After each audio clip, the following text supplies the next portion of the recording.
2020 even online, I would say. So when did you start with Catty? 21?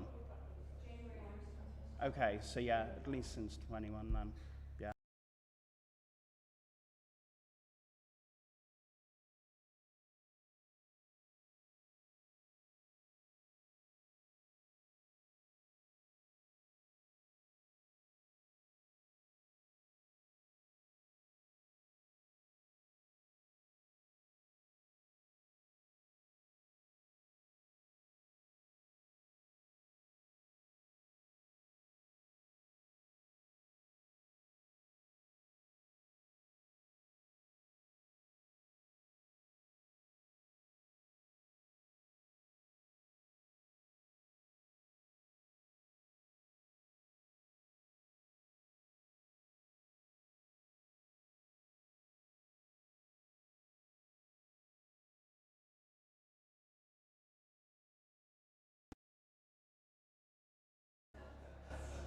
I'll just look around patiently.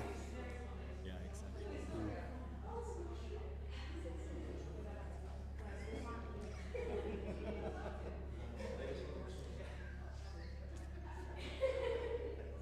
Okay. So I'm delighted to be chairing this next session. I'm going to fall back on the, not fully introducing or reading out an entire bio for each of our speakers. Each of them are very well known to many of us. Jeremy Llewellyn, I'll start again. Jeremy Llewellyn is going to be our, I know, honestly, there was no reason for me to fall over his name, and yet I did. Jeremy Llewellyn is going to be our first speaker. He's well known to all of us. He obtained his PhD at Cambridge. At Basel. Oh, I'm so sorry. I thought it was at Cambridge. That is a mistake on my part, working from poor memory.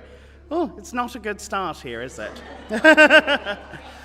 He is now coordinator of the Interdisciplinary Doctoral School of the Faculty of Philological and Cultural Studies at the University of Vienna, with some 400 doctoral students and 120 supervisors. His latest article on the Codex Cumanicus was published in the most recent volume of Études Gregoriennes. And Jeremy, the floor is yours. Thank you so much. Thank you very much, Marcus, and thank you to Giovanni and the team for the invitation today. Can you hear me all right? I will try to speak slightly louder.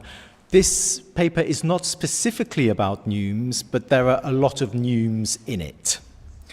A history of melliform tropes in medieval Europe is still to be written, despite the illuminating studies by Michel Huglot, Susan Rankin, Wolf Arlt, and Andreas Haug. Even the term melloform is not uncontentious.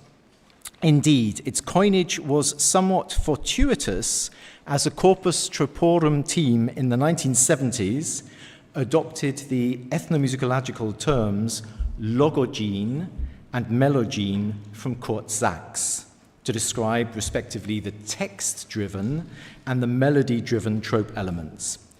But Corpus Troporum then required a third term to embrace the purely melodic trope elements, hence melloform. In a recent article on ornamental melismas in Aquitanian introits, Thomas Forrest Kelly only skirtingly refers to the term melloform and even abjures from calling these melismatic embellishments tropes, since, as he argues, this term is never found in connection with these sometimes substantial collections of melodic elements in the sources themselves. Of course, a history devoted to purely musical materials transmitted across Europe in the early Middle Ages would present a multitude of challenges, not least the possibility of writing a history of chant that was not necessarily linked to traditional historiographical divisions, for example, mass and office, or based on different chant genres. Naturally, much of this crucial work on sequences has involved trying to tie down the purely melodic versions of sequentiae, and in addition, wandering melismas have been noted to straddle both responsories and offertories. I refer to Thomas Kelly's new book. But a history of melliform tropes would gain its validity and interest, I believe, in two prime ways. First, in the way it would relate to the history of the earliest theoretical reflections on Frankish chant from the 9th century onwards, and second, by virtue of the evanescent nature of melliform tropes, which, unlike the aforementioned sequentiae or noime, simply die out in the 10th and 11th centuries. I put Aachen 13 in brackets for those who know the manuscript. In my presentation today, I wish to take up a fleeting observation by Ike de Loos in an article from 1996, which to my knowledge has not received further analytical engagement. It concerns a series of melismas found at the end of office antiphons in a pair of 9th century fragments from southwestern German-speaking lands. At first glance, this is a particularly intriguing example of melliforms, which has primarily been associated, melliforms as a phenomenon, with proper chants of the Mass. Since these melismas are related to office chants and office antiphons, this presentation can also provide a modest footnote to the latest studies by Susan Rankin and Henry Parkes and others on the early medieval antiphona and their greater fluidity in terms of compilatory practices. Such fluidity is, moreover, of especial interest for questions of dissemination and, quote, alternative routes. So the pair of fragments in question are now housed in Vienna, Österreichische Nationalbibliothek, Shelfmark Kodzenova 3645, and Munich Bayerische Staatsbibliothek, CGM 6943. And I'd like to thank Sebastian Brenninger and his colleagues in Munich for providing new scans. The Vienna fragments consist of 2 bifolio, whereas 2 single folios have survived in Munich. That the fragments originally came from the same antiphona or institution was adduced by Ernst Unterkircher in 1985. In her paleographical study, de Loos runs through the historiography concerning the dating of the fragments, noting that Bernhard Bischoff originally said they were from the mid-9th century, but changes his mind to the last quarter of the 9th century, with which Klaus Gamber concurred. Whereas Bischoff believed that the neumes were entered contemporaneously, Erwald Jammers argued that they were actually entered in the 11th century. But de Loos herself puts this argument to rest by ascertaining on the basis of ink color and ductus that the neumes were indeed copied around the same time as the text, and the fragments are therefore included in Susan's list of notated sources from the 9th century. In terms of provenance, Robert Klugseder worked intensively in locating the host manuscripts for these fragments and came to the conclusion that they were most probably copied between Niederaltaich and Regensburg, especially as further examples of notated sources from the 9th century are known from this area. So without further ado, we can now look at the fragments themselves. As with much reused parchment, the fragments have been trimmed in differing degrees, but a full bifolium measures 217 by 318, so this was a modest book. Each folio has been prepared for around 13 lines of text, with seemingly enough space between the lines for notation. This is somewhat puzzling since the text itself is not spaced out syllabically, which means the neumes are sometimes cramped and have to rise up the folio. Rubrics in capitals declare the dedicatee of the feast, as well as indicating the relevant office, for example, Lords. Occasional painted initials in yellow and red, stretching over 2 lines of text, can mark the beginning of a chant in an elevated festal or liturgical position. The different chant genres, like antiphon or responsory, are clearly marked out with abbreviations A or R, respectively. Where margins have survived the trimming process, it is possible to make out the same ink was used opposite the A abbreviations to set out the mode of the chant in Roman numerals. At some point, however, this modal designation was overwritten with the abbreviation for seculora amen, replete with neumes, so a differentia. These abbreviations for the differentiae are entered in a smaller script. The fragments survive in differing states of disrepair.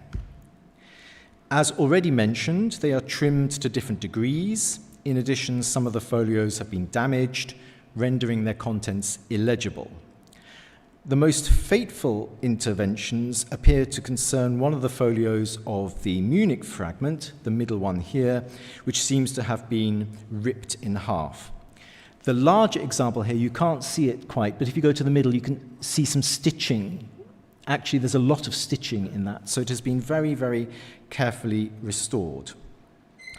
Despite these material circumstances here, 56 antiphons have survived in full or part, which have been tabulated by Klugseeder.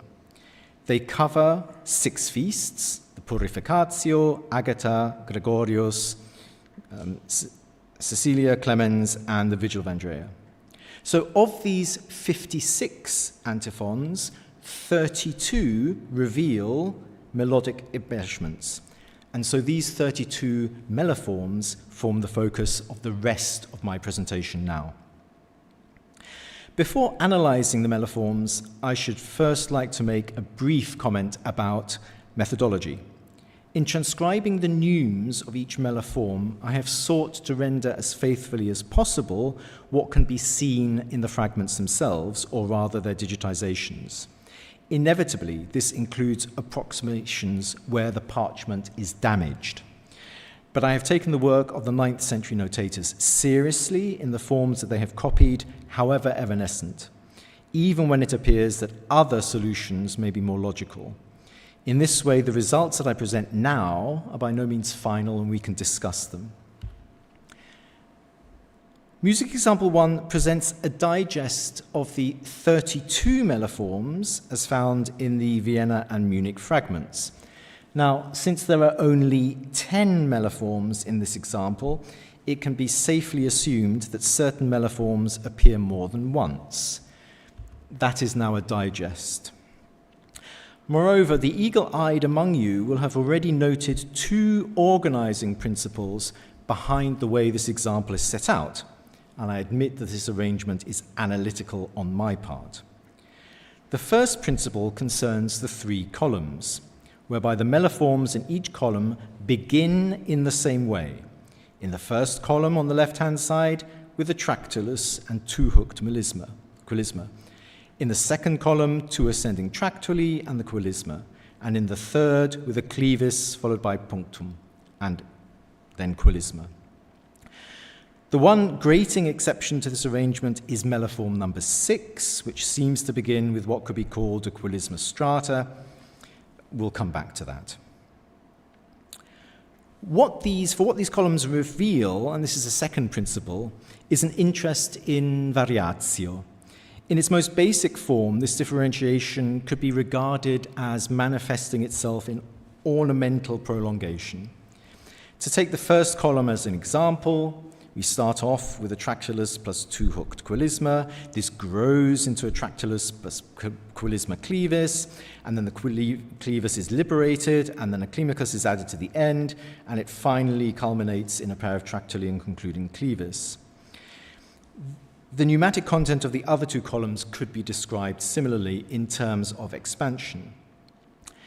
Although we are dealing with seemingly minute differences in the pneumatic notation, and I warned you we are talking about neumes, a case can be made for an underlying aesthetic ideal of variatio by the way in which melloforms begin in the same way but can be increasingly developed as they proceed.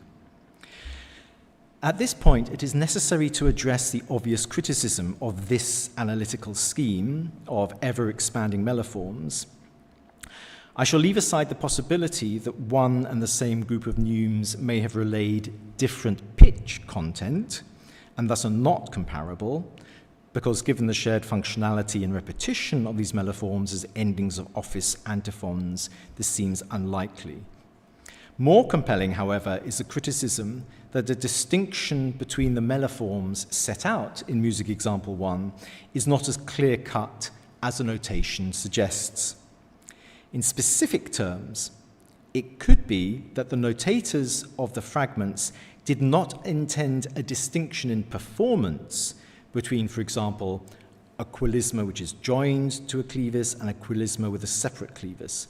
Or can we be analytically sure that a single tractulus followed by a quillisma has a discrete identity from 2 rising tractuli? Further research is needed on the habits of the notators of the fragments to determine their exactitude in copying identical neume groupings. Now, musical example 1 deliberately avoids setting down statistically which of the melloforms was the most popular and which was the least popular. As already noted, only 10 distinct types account for 32 iterations of the melloforms across the fragments. This was a relatively simple means, this example, of first stressing aesthetic matters, yet it left open the possibility of a more functional purpose for the melloforms, namely that they merely signal a modal designation, like, for example, a tonary, so that theoretically all antiphons in a specific mode received the same melloform. So in order to test this hypothesis, I shall now present 3 brief case studies. 7 office antiphons, which are assigned to mode 1 in medieval sources, have survived with melloforms in the fragments. Without exception, they are all accorded the same melloform, which in my numbering is number 9. As opposed to the majority of melloforms in the fragments, melloform number 9 begins with a descending gesture, or more precisely, begins and ends with descending gestures. And these could be considered perhaps from the final to the lower second, or from the third back down to the final, so DC in mode 1 or FD. However, melloform number 9 also turns up in conjunction with 1 further antiphon in the fragments, which is not in mode 1, but is in mode 3. Simeon Justus et Timoratus for the purification. It is not possible to tell whether the Vienna fragment originally included a rubricated modal designation in the margin, which was then erased before the entry of the Seculorum Amen figure. Even with the greatest magnification, I see no traces of this process. Moreover, there seems to be no dispute amongst medieval sources that this antiphon, Simeon Justus, is in mode 3. They all seem to say it's in mode 3, including, for example, the latest work by Henry Parkes, the Goslar tonary fragment, the Hartkirk tonary, the Hartkirk antiphon, and so on. Now, of course, the oscillations between D and F are not unknown in E modes, the introit resurrexi being the locus classicus. But perhaps a solution to this conundrum surrounding the use of melloform number 9 for mode 3 can be deduced from looking at the other melloforms in the fragments connected with mode 3. There are only 2, Accipiens Simeon and Tolle Puerum. Moreover, in this case, there is a rubricated modal designation in the margin of the Vienna fragment. These 2 antiphons uniformly use melloform number 10, and as noted above in the analytical arrangement of the melloforms, number 10 was presented as an ornamented version of number 9. So this slide leads to 2 hypotheses. First, the notator mistook Simeon Justus for a mode 1, as there was no modal designation, and thus entered the standard melloform for mode 1. Alternatively, melloform numbers 9 and 10 shared melodic content and pneumatic gestures which were appropriate for both mode 1 and for mode 3, and therefore it was a matter of choice or discernment on the part of the notator as to which melloform he decided to enter. All this may seem slightly counterintuitive, as one might expect melloforms for modes 1 and 2 to be more related than modes 1 and 3. In fact, there are 2 mode 2 antiphons which have melloforms in the fragments, Ancilla Christi sum for Agatha and Moxet votum Domini for the Vigil of St. Andrew. Interestingly, these 2 antiphons use melloforms number 5 and 6, respectively. And the relationship between 5 and 6 was problematized above. To recapitulate, there seems to be a subtle difference between the 2 melloforms, which was enough to query their genetic relationship to each other. The fact, however, that both were assigned to mode 2 and can be found in conjunction with no other antiphon in the fragments strongly suggests that they are indeed closely related, even though melloform 6 is spelt in a slightly different way. We'll come back to that. The third and final case study concerns mode 7. At this point, I wish to add in the modal designations of the Hartke antiphona by means of comparison. These marginal notations comprise 2 elements, you all know this, and have been exhaustively analyzed by Ephraim Omlin. The first letter reflects the mode, the second, the differentiae. In the overview provided in this table, 9 melloforms have survived in legible form in the Vienna and Munich fragments, which are related to mode 7. Of these 9 additions, 4 constitute melloform number 3, 2 are melloform number 4, and there is 1 each of melloforms 1, 7, and 8. So in other words, there is no single set melloform paired with mode 7 antiphons. Equally notable, however, is that the reverse case is also true. The mode 7 antiphons, with the repeated instances of melloform number 3 in Vienna and Munich, are supplied in the Hartke antiphona with different differentiae. So you can see YG there, YC, YB, and that they are all provided with the same melloform in the Vienna fragments. Now, admittedly, 9 short melismas is a very small sample, but it is increasingly clear that the notators of the Vienna and Munich examples did not work in a primarily systematic manner when entering these short melismatic bursts. Rather, they made use of a certain leeway to exploit the potential of variatio. So, to conclude, I wish to return to the seminal article on these fragments by Ike de Loos. At the end of her article, she writes, and I quote, Die meisten Antiphonen zeigen ein kleines Melisma auf der Schlusssilbe, möglicherweise eine Art Jubilus mit einer theoretischen oder modalen Funktion. These small ending melismas which have a theoretical or modal function. Even taking her möglicherweise into consideration, it now seems unlikely that the melloforms in the Vienna and Munich fragments had a theoretical function, since the site of theoretical knowledge concerning the modal designation of antiphons was relegated first to the margins and then overwritten. Even a strictly modal interpretation of the melloforms is not certain, since the same melloforms were entered for different modes and vice versa. It seems more appropriate to go back to an observation by Clyde Brockett, who quotes Odoranus of Sens, writing in the 11th century about, quote, the sufficiens discretio, or the sufficient distinction in telling one differentiae apart from another. Now, of course, Odoranus was writing in the 11th century, i.e. 150 years later than when the Vienna and Munich fragments were copied.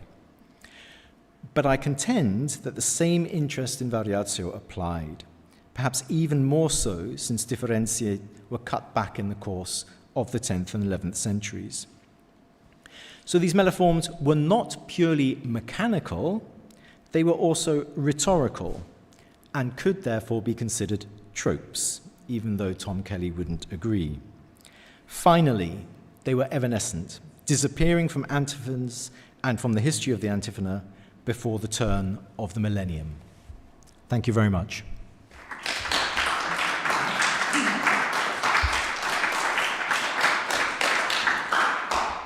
Thank you, Jeremy, for your interesting paper. I'd like to open the floor to any questions. If anyone has one immediately to mind. Susan? The microphone is coming. Jeremy, thank you. I'm a tiny bit embarrassed because I didn't know about Ike de Luce's paper.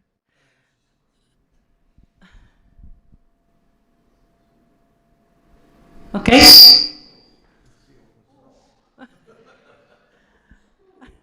I'll try again. Well, it's off now.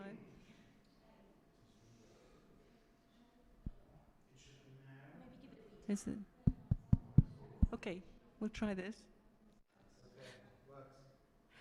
I have a really simple question. Is this the only manuscript with these things in it?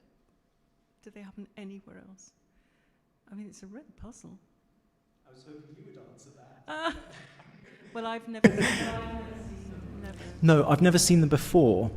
And what I haven't presented is the next step, which is more speculative, to say that there was this idea of putting in these melismas and that they went both into the office and also into the trope repertories, that they come back to the same sort of conception, mentalité. But I've never seen them with the office antiphons. There are no concordances between these melismas and the, for example, what you worked on in 484 and 381. No concordances. Yes. And then is this a theoretical manuscript, a modal manuscript, a troping manuscript? It's difficult. It's the saints' offices, so it's not very theoretical. No. That's partly because of the lacuna, that there just happen to be saints' offices. So that's simply what has survived.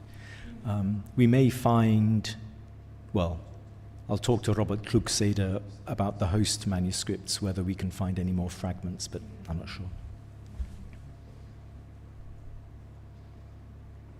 Any other questions or comments or thoughts?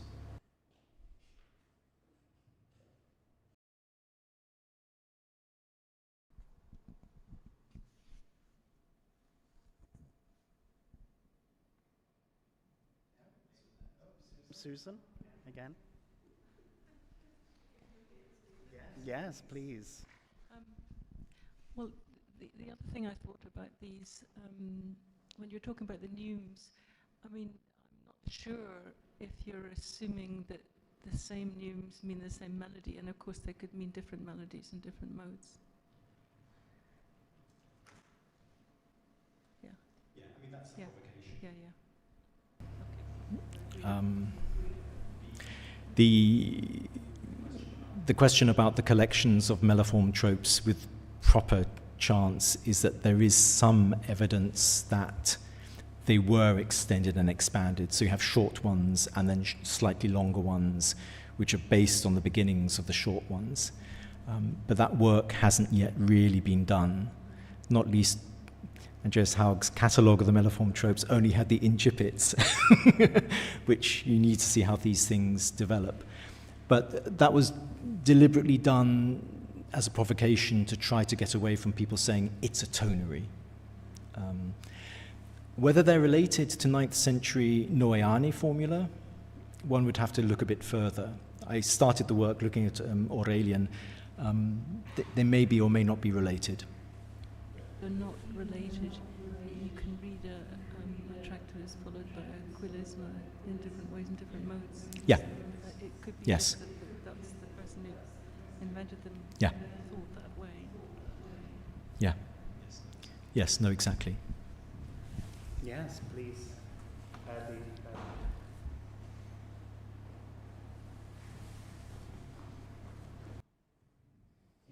There are this addition are put in randomly, or there is a sort of link, for example, for a particular position of that antiphon in the office. Yeah, thank you very much. The problem we have is that they are fragments. So I thought the same thing. For example, are they only with the Magnificat, or only with the Benedictus, or only with the first antiphon? It's too difficult to find a pattern because of lacuna, because of the damage, because of the fragments. What I didn't talk about is that some antiphons do not have melismatic embellishments, but there does not seem to be any reason for that. But that's only 3 or 4 cases. So I will need to look further to answer your question, whether there is a logic behind which antiphons received these and which didn't. Excellent. Are there any other comments or questions? We have time for perhaps one more. If there are not, oh, Jan?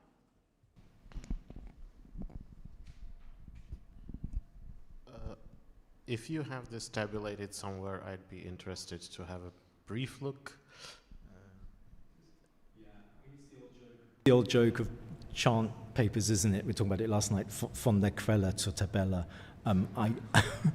I do have a lot of tables about this. I shortened them for you today, but I can send you the tables. That's possible. Wonderful. In which case, I would like Jeremy again for his paper. You are released.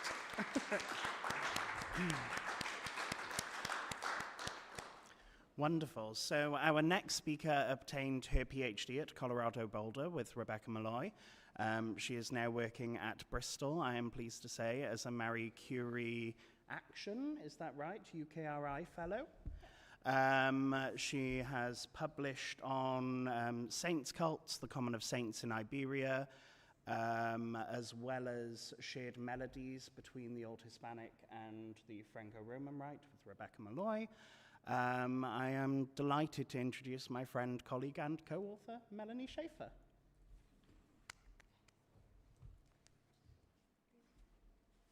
Thank you so much, Marcus, for the introduction, and to Giovanni and the team. It's really a privilege to be here, and I am not by training a paleographer, so I am hoping very much for help and input from the expertise that's gathered here today.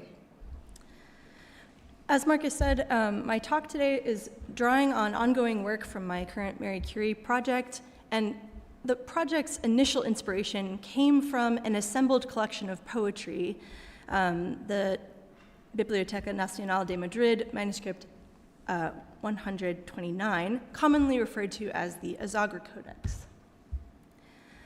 Azagra is a 9th and 10th century compiled book of poetry with several sections likely originating both from Cordoba and some from northern Spain. There is evidence that its composite sections were known together in the north of the Iberian Peninsula already in the 10th century. And I'll say this codicological work is not mine, it's that of Paulo Farmhouse Alberto and prior to him, Diaz y Diaz. After their initial copying, a few selections throughout the codex were notated with Old Hispanic neumes.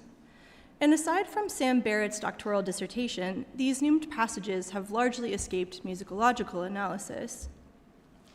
Yet they offer an opportunity to see how Old Hispanic notation was employed to set quantitative poetry, additional genres and use cases in which to investigate the function of certain neumes.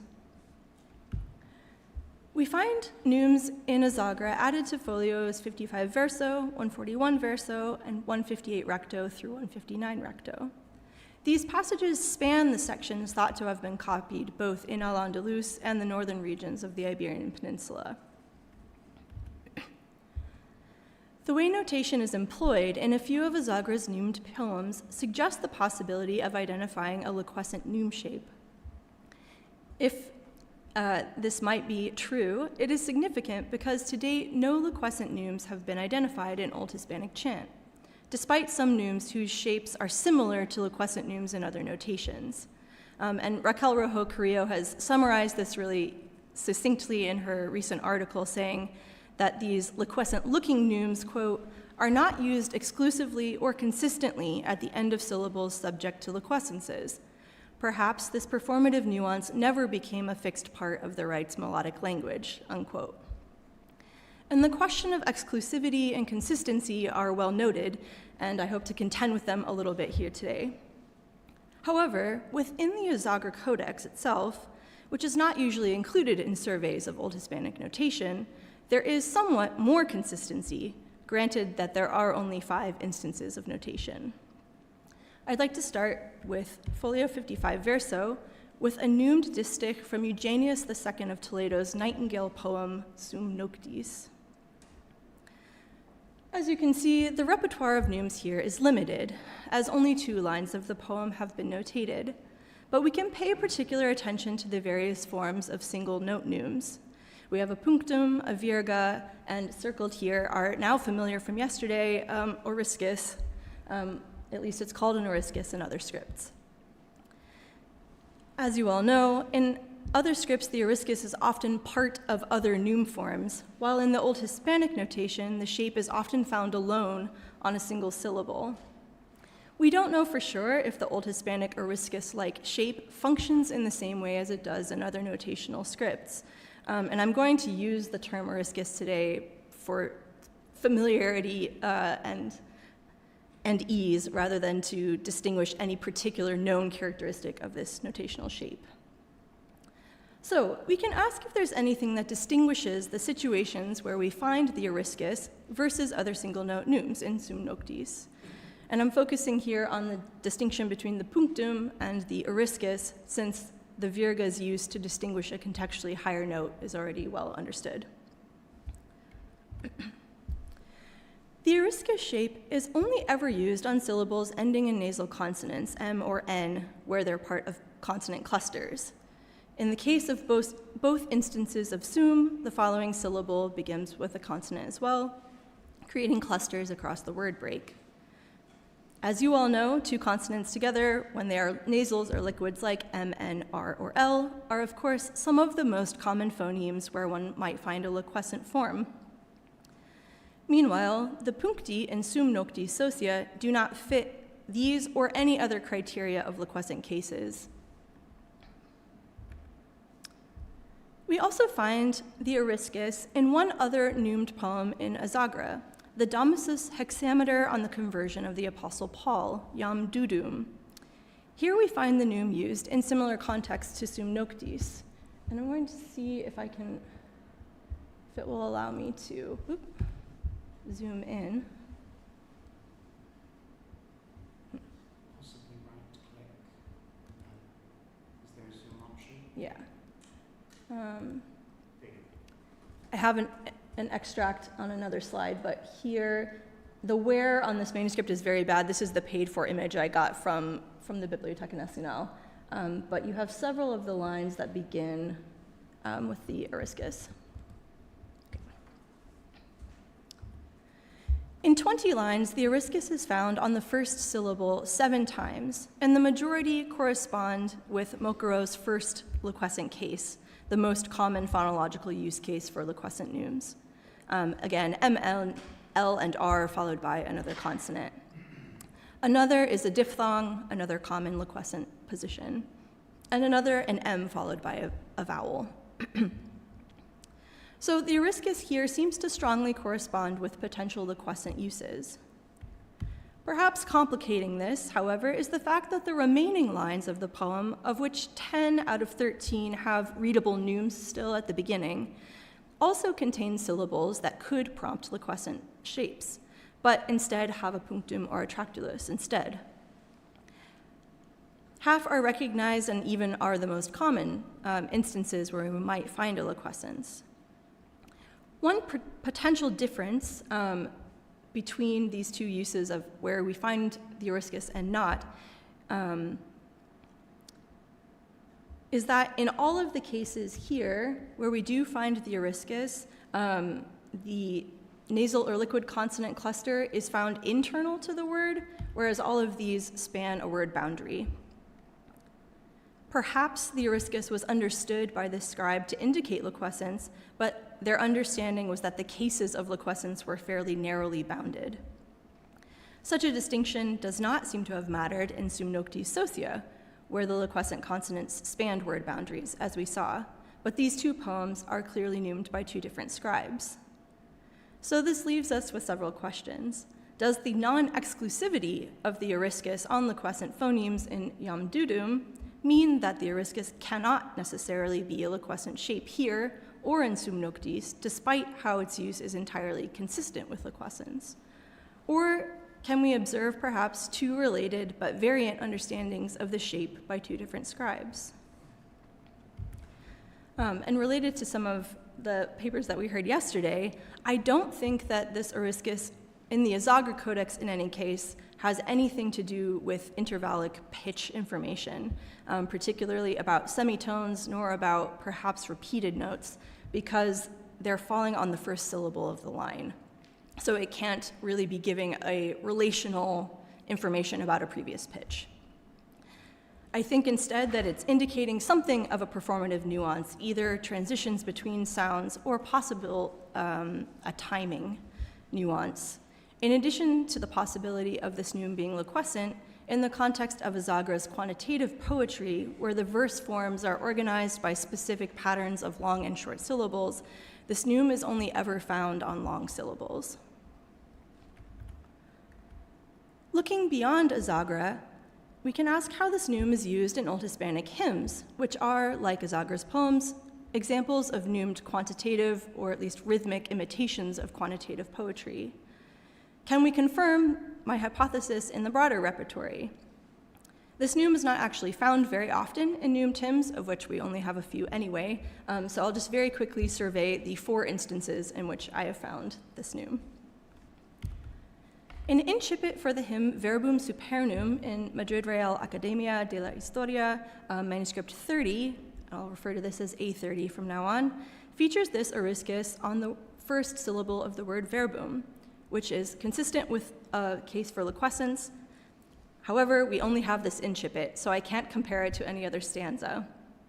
It is, however, also on a long syllable, as we found with the Azagra Codex examples.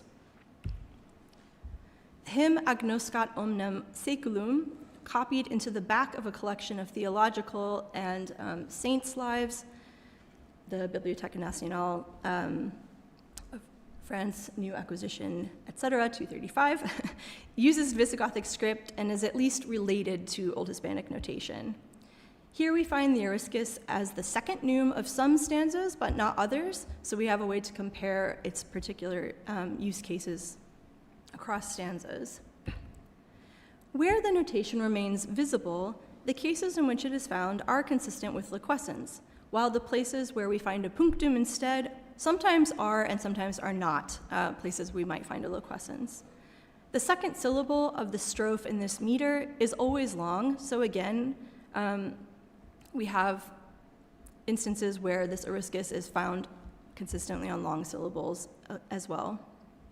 There's a small exception with a possible Eriscus at the end of Humilimus, but it's so worn that I'm really not sure about that. So for that reason, I'm going to exclude it. All right. Exceptionally, the hymn In Pater Gloriae's entire 10 stanzas are neumed in British Library 30851, or BL 51, and the use of the Eriscus in the second half of the first line varies from stanza to stanza. Most of the differences in neum selection, however, in this case, cannot be accounted for through the presence or absence of liquescent sounds. And this hymn is a rhythmic imitation of Asclepiadic verse, and it doesn't maintain the quantitative long and short syllables of that meter at all, just the caesurae number of syllables. So unfortunately, we can't assess whether it's falling on a long or short syllable in this case. And lastly, another hymn from the same manuscript features this Eriscus, Almi Prophetae. In the first line, this neum usually falls on the 8th syllable, but in 2 strophes, it's missing. And the difference, again, cannot really be explained by instances of liquescent sounds or not. Furthermore, unlike in Azagra and several of the other cases we've seen, the Eriscus primarily falls on short syllables rather than long. So when we look to the wider repertory of neumed poetry in the Old Hispanic tradition, the use of this neum looks murkier. Almi Prophetae complicates what is otherwise a fairly consistent coupling of the neum with long syllables only, so we must ask, is it coincidental that this neum corresponds with long syllables, or is there a difference in the way that the BL 51 scribe of Almi Prophetae understood it? The Eriscus's use as a liquescent shape is not entirely consistent nor exclusive across the repertoire. However, it is frequently a neum that varies from stanza to stanza in a hymn, which we know from the work of Susan Boynton and others is the most frequent reason why you would find changes in the notation if you have more than one strophe of a hymn notated. So perhaps that adds extra evidence that this might be functioning as a liquescence. If we move beyond hymns and poetic chant to the broader Old Hispanic chant repertoire, the situation becomes murkier still. A search quickly in the chant editing and analysis program suggests that in BL 51 as a whole, outside of the hymn repertory, just to take one manuscript example, of the 15 chants with the most instances of the neum, more than half of them are not used in clear instances where you might find a liquescence. So to return to my question, does the inconsistent use of the neum shape or in other manuscripts necessarily negate the evidence of its correspondence with liquescence in the Azagra Codex? And if not, what might this mean for how we think about how scribes understand notation? Could its meaning change from one genre to another, from poetic chant to prose chant? Is the neum changing meaning across multiple institutions, or even between scribes at the same institution? We don't know where Azagra was neumed. It's been proposed to have been neumed somewhere in the north of the Iberian Peninsula, with that argument being based solely on the fact that it is the vertical form rather than the horizontal form of Old Hispanic notation. And those are fairly permeable as well, so that's not the most compelling argument. But in any case, we don't know where it was neumed. The closest to a specific location for the books doesn't come until the 12th century, where we find some edition of epitaphs for Queen Constanza copied in, who died in 1093, and it eventually ended up in Valladolid, where it was discovered in the 16th century, but we have no idea when it first arrived there. So it's not possible to assert any kind of specific direction of intellectual exchange in terms of how people were thinking of these neumes in any particular direction from one institution to another, with any of the other manuscripts discussed themselves often having uncertain origin. A30 is likely from San Millán de la Cogolla, the Paris manuscript possibly from Silos, and BL 51 is of uncertain origin. So Azagra suggests new possibilities for the interpretation of the Eriscus neum, but ones which cannot necessarily be widely applicable to the notational system at large. It doesn't allow us to decode this neum as inherently a liquescent grapheme for the whole of the notational tradition. But the witness of Azagra, I think anyway, may show us that searching for a singular meaning of a neum may miss out on plausible readings for narrower contexts. In any case, I will not leave us in purely a state of question and uncertainties, because looking at the same two neumed poems in Azagra also allows us to further confirm the performative nuance of another neum, which has already been previously hypothesized from other Old Hispanic manuscripts. And this is again significant because Old Hispanic notation does not have clearly demarcated additions to neum shapes that indicate lengthening, such as the episemas that we would find in St. Gallen notation.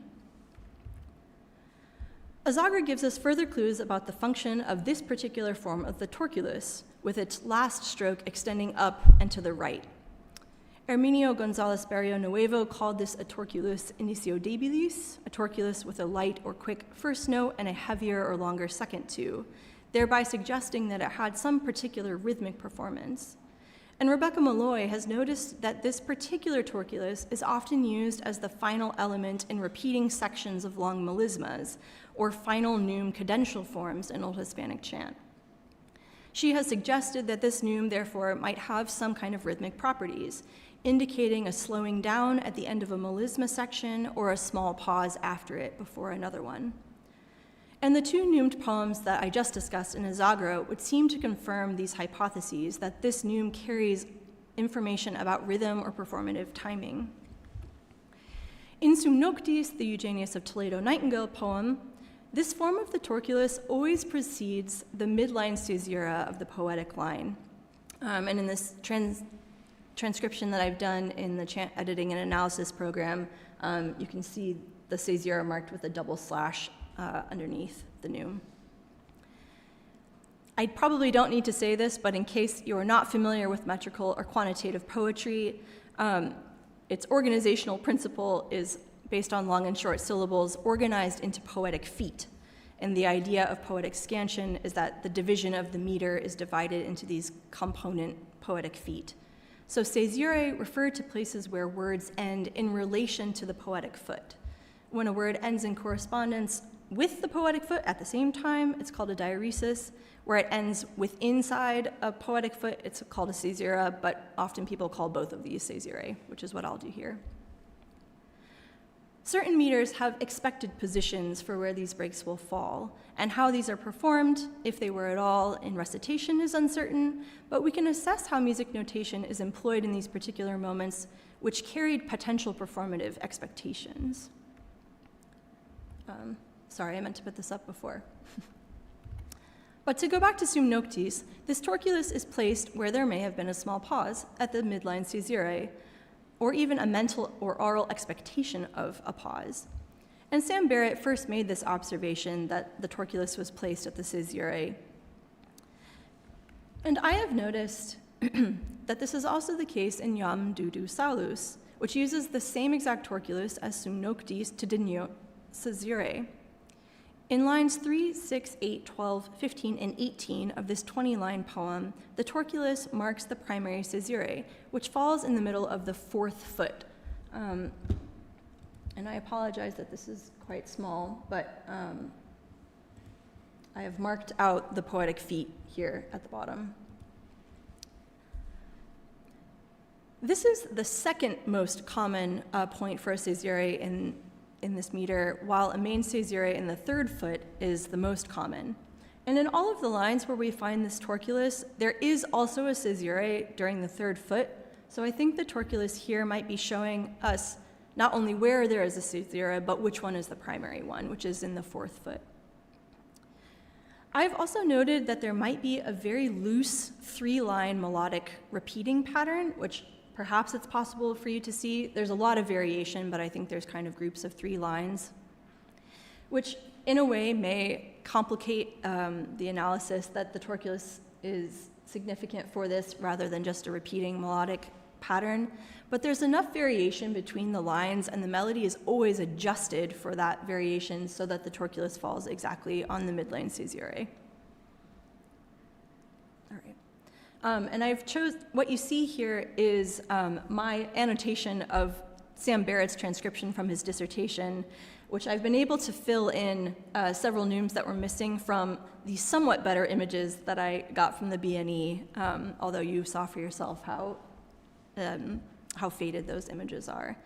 And I've used Sam's transcription as a starting point today because at the moment within SEEP, you can't transcribe poetic chant to display in its poetic form. It will just go into prose, so then it makes it difficult to show you what I'm trying to show. All right.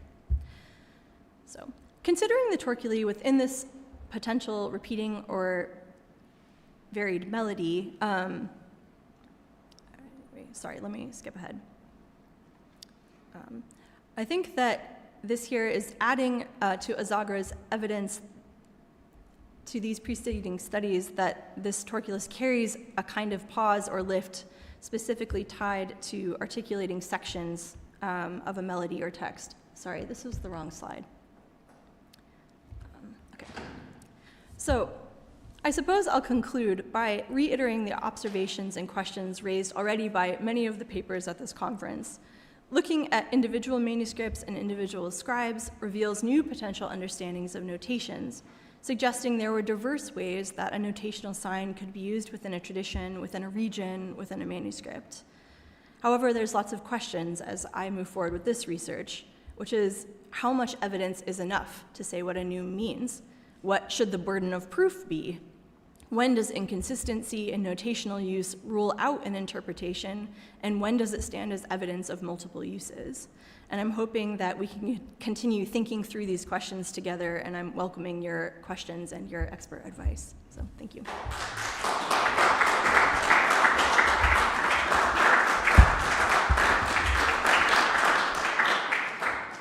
Thank you, Melanie, for your very interesting and rich paper. I'm so pleased that you are doing this close and detailed work. In the Old Hispanic notation, we have precedents for scribes having a different understanding, even within a single cohort of a single notational sign. While we do not have many cases that are well studied as yet, we do have that precedent, so Melanie's work is feeding directly into that, which I really appreciate. So, I'd like to open the floor to any questions, comments, thoughts. Please, Jeremy.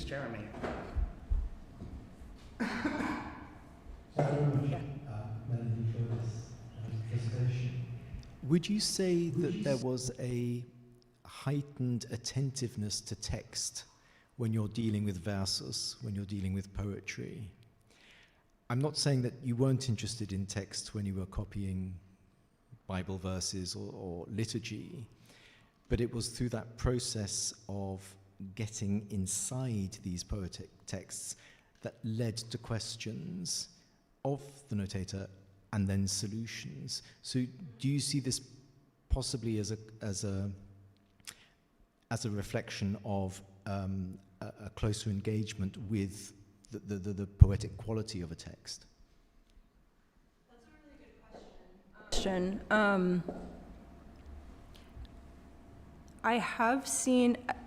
I hesitate to say that there, as you said, that there's a greater engagement with the text in verse form than not, because I definitely see close engagement with the text in the syntax and interpretation in other chant, but I definitely see close engagement with the poetic form itself, not just in the examples that I've given, but across the hymn repertory, where there is, in many instances, it seems like an attention to trying to show ictus, or to show caesure, or the line form versus the syntax that might cross over lines. So, yeah. Maybe I like that way of thinking about our scribes finding different kinds of solutions to different problems than they might in other prose chant, and that could be a way to distinguish why we see it used in different ways. Thanks, that's really helpful. Susan, please. Thank you, Jeremy. Melanie, I have two questions. Let me start with a simpler one. Sum noctis, I can't remember. Does it have concordances, that melody? I know of at least one that Sam Barrett talked about. It's in, I think, Paris 8093. Does that help in terms of? It doesn't really. It's also just a tiny bit of it is neumed. I don't think I can plug my computer in, but I can show you later. It didn't to me have any clear liquescent shapes where you might expect them, which either undermines my argument or it makes no difference. I'm not sure. I wouldn't try to undermine your liquescent argument. In fact, I think liquescent is probably a good way to go. But what I'm really worried about is using the word oriscus. Because the fact is, even if it looks like an oriscus sign, another notation, it's not being used in the function of oriscus at all. So you had a slide that said wavy line, and whether you call it wavy line or this sign, but oriscus is confusing the whole story. Okay. And it's not helping your argument at all. Okay, thanks for that. I was really torn of what to call it because since we're not really sure how it functions, but so I thought, oh, maybe oriscus is easier, but that's really helpful feedback. I'll just nix it. Yeah, okay, great. Wonderful. Any other? Yes, Matthias. So again, it's a question of being on in this field, only for the understanding. In which part is the first what you showed of the manuscript? Is it the This one? Oh no, at the very beginning of your paper. Which part of this very complex manuscript is it? Is it the part which comes from Al-Andalus and was given to the north, so wandered to the north? First question. And second, I want to learn about your qualification, because for me it's with an in-group meeting. I have not the criteria to understand what is the specificity or the special, let's say, message behind all that. Because if it is in this part and comes to the north, then it would be the great movement of many of these Al-Andalusian material from the 9th century going to the north, because there's Paulus Alvaro's works in it, and so famous. Okay, from this standpoint. And how it is connected, this type of news, with the general story of the 9th, 10th century at all? Because then I can understand what is going on. Cordoba, mid-9th century, we have here connections to the Carolingian world as well. Therefore, my question, I want to understand this manuscript.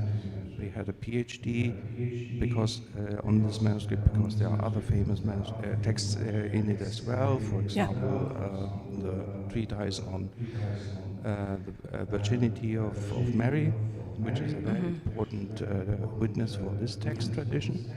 And this tells us another story when this was brought to the north, because obviously it was not introduced in the north at that time, and this is the earliest witness we have of this text, for example. So, what can you tell us as historians with no knowledge about music history on the message of your paper, only to understand? Well, to answer your first question, which is a bit easier, Sum Noctis is in the first section of the manuscript, which is thought to have been copied. The text hand is from Cordoba. In terms of what it tells us, that's something that I want to understand better myself, because the argument has stood so far as that these neumes were added in the north because they're the northern style of notation. I don't know, I don't have anything to contradict that, but I don't find that in and of itself very compelling. Well, it's somewhat compelling, but it's not foolproof. So if there's a chance that this could have been neumed in the south before, like very early, shortly after its text copying, that would be super interesting, because it says something about the families of, notational systems, crossing, and even if it was neumed in the north, of course, that's showing a lot of interest in not only collecting quantitative poetry, which had political implications in Al-Andalus as a marker of sort of Latin culture versus Arabic, but also a performance of it too, and trying to get it right and trying to learn it. So I guess that says also something about if poetry and singing that poetry was an identity marker in Al-Andalus, if there's an interest in northern parts, what does it have that same, is there that same identity contention?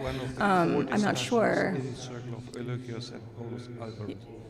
Exactly, yeah. They are going even to the Western Frankish to look for perhaps help, but they are also going for poetry, looking for manuscripts, and so, because they are in the situation of the transition from the Latin to Arabic culture exactly at that time. And it's explicitly mentioned, so this lamento on the youth who is favoring Arabic and so, and this manuscript is perfect because it's the witness what is really going on in this inner circle of the opposition of the Christians who are against this Arabicizing and assimilating society. Therefore, I think this is a key, perhaps really a key witness also for your story from music history. There's been some argument that this codex came from Paul Olvers's library. I don't personally have a way of assessing that argument, but it's been made, so. We have time for one more question if it's very quick. This is very short. I love the fact that you asked about the burden of proof and how much is enough. There is a lot of work done on this in related scientific fields or also completely unrelated, the whole hypothesis testing mechanism, and it's much nicer Bayesian versions. This is not so hard to learn, and I'm very happy to provide whatever expertise from the hard, well, this is hard science too, but you know what I mean. There's a way to answer that question in a very principled way. Okay, thanks. I'd love to talk to you about that. Wonderful. Excellent. Thank you again, Melanie.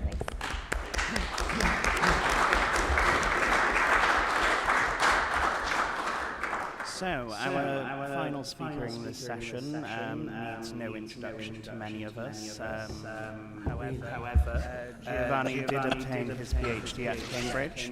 I'm delighted to say that he has... I actually did. He actually obtained his PhD at Cambridge. And I'm delighted to say that he has an ERC grant, in case you didn't know. So I'm delighted to introduce my employer, friend and colleague, Giovanni Varelli.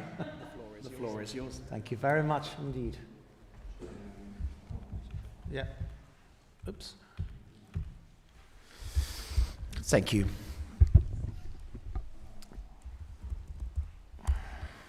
Can I have some water?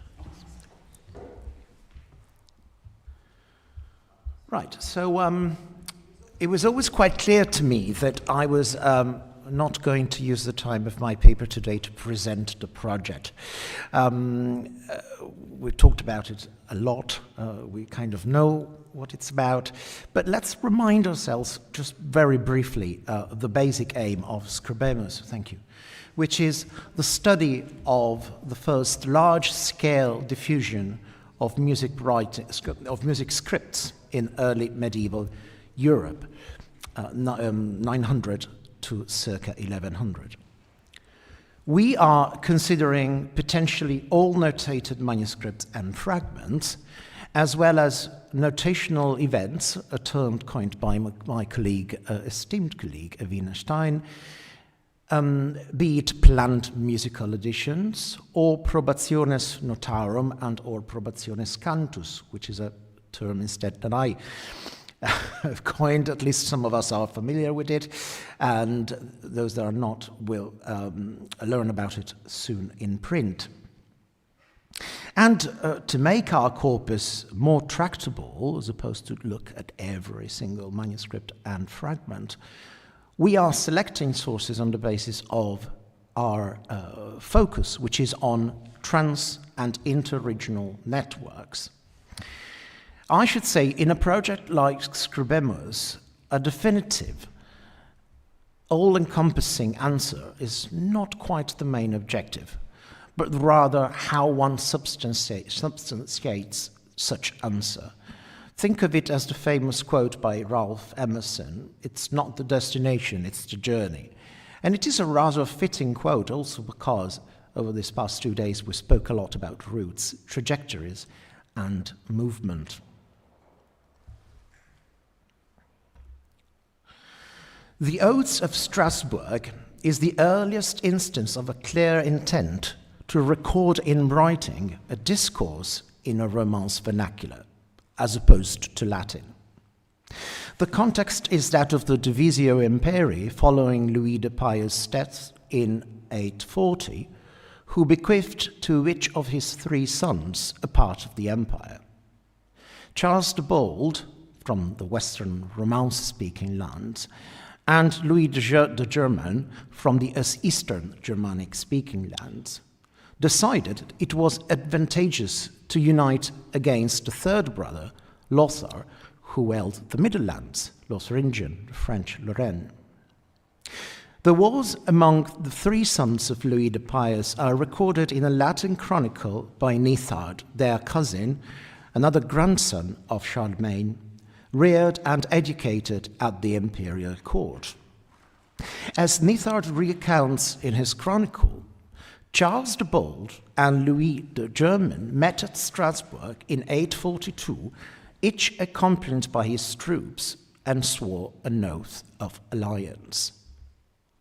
2 vernacular languages met on this occasion, as they must have met often in the Frankish Empire. The troops of Charles the Bold spoke Gallo-Romance, while followers of Louis the German spoke Frankish. According to Nithard, each leader took his oath in the language of the other army. Charles the Bold spoke Frankish to be understood by the army of Louis the German, and Louis the German spoke Gallo-Romance, so that Charles' army could understand him. Then each army took an oath in its own language. Nithard records both versions, Germanic and Romance, and the 2 texts elucidate each other.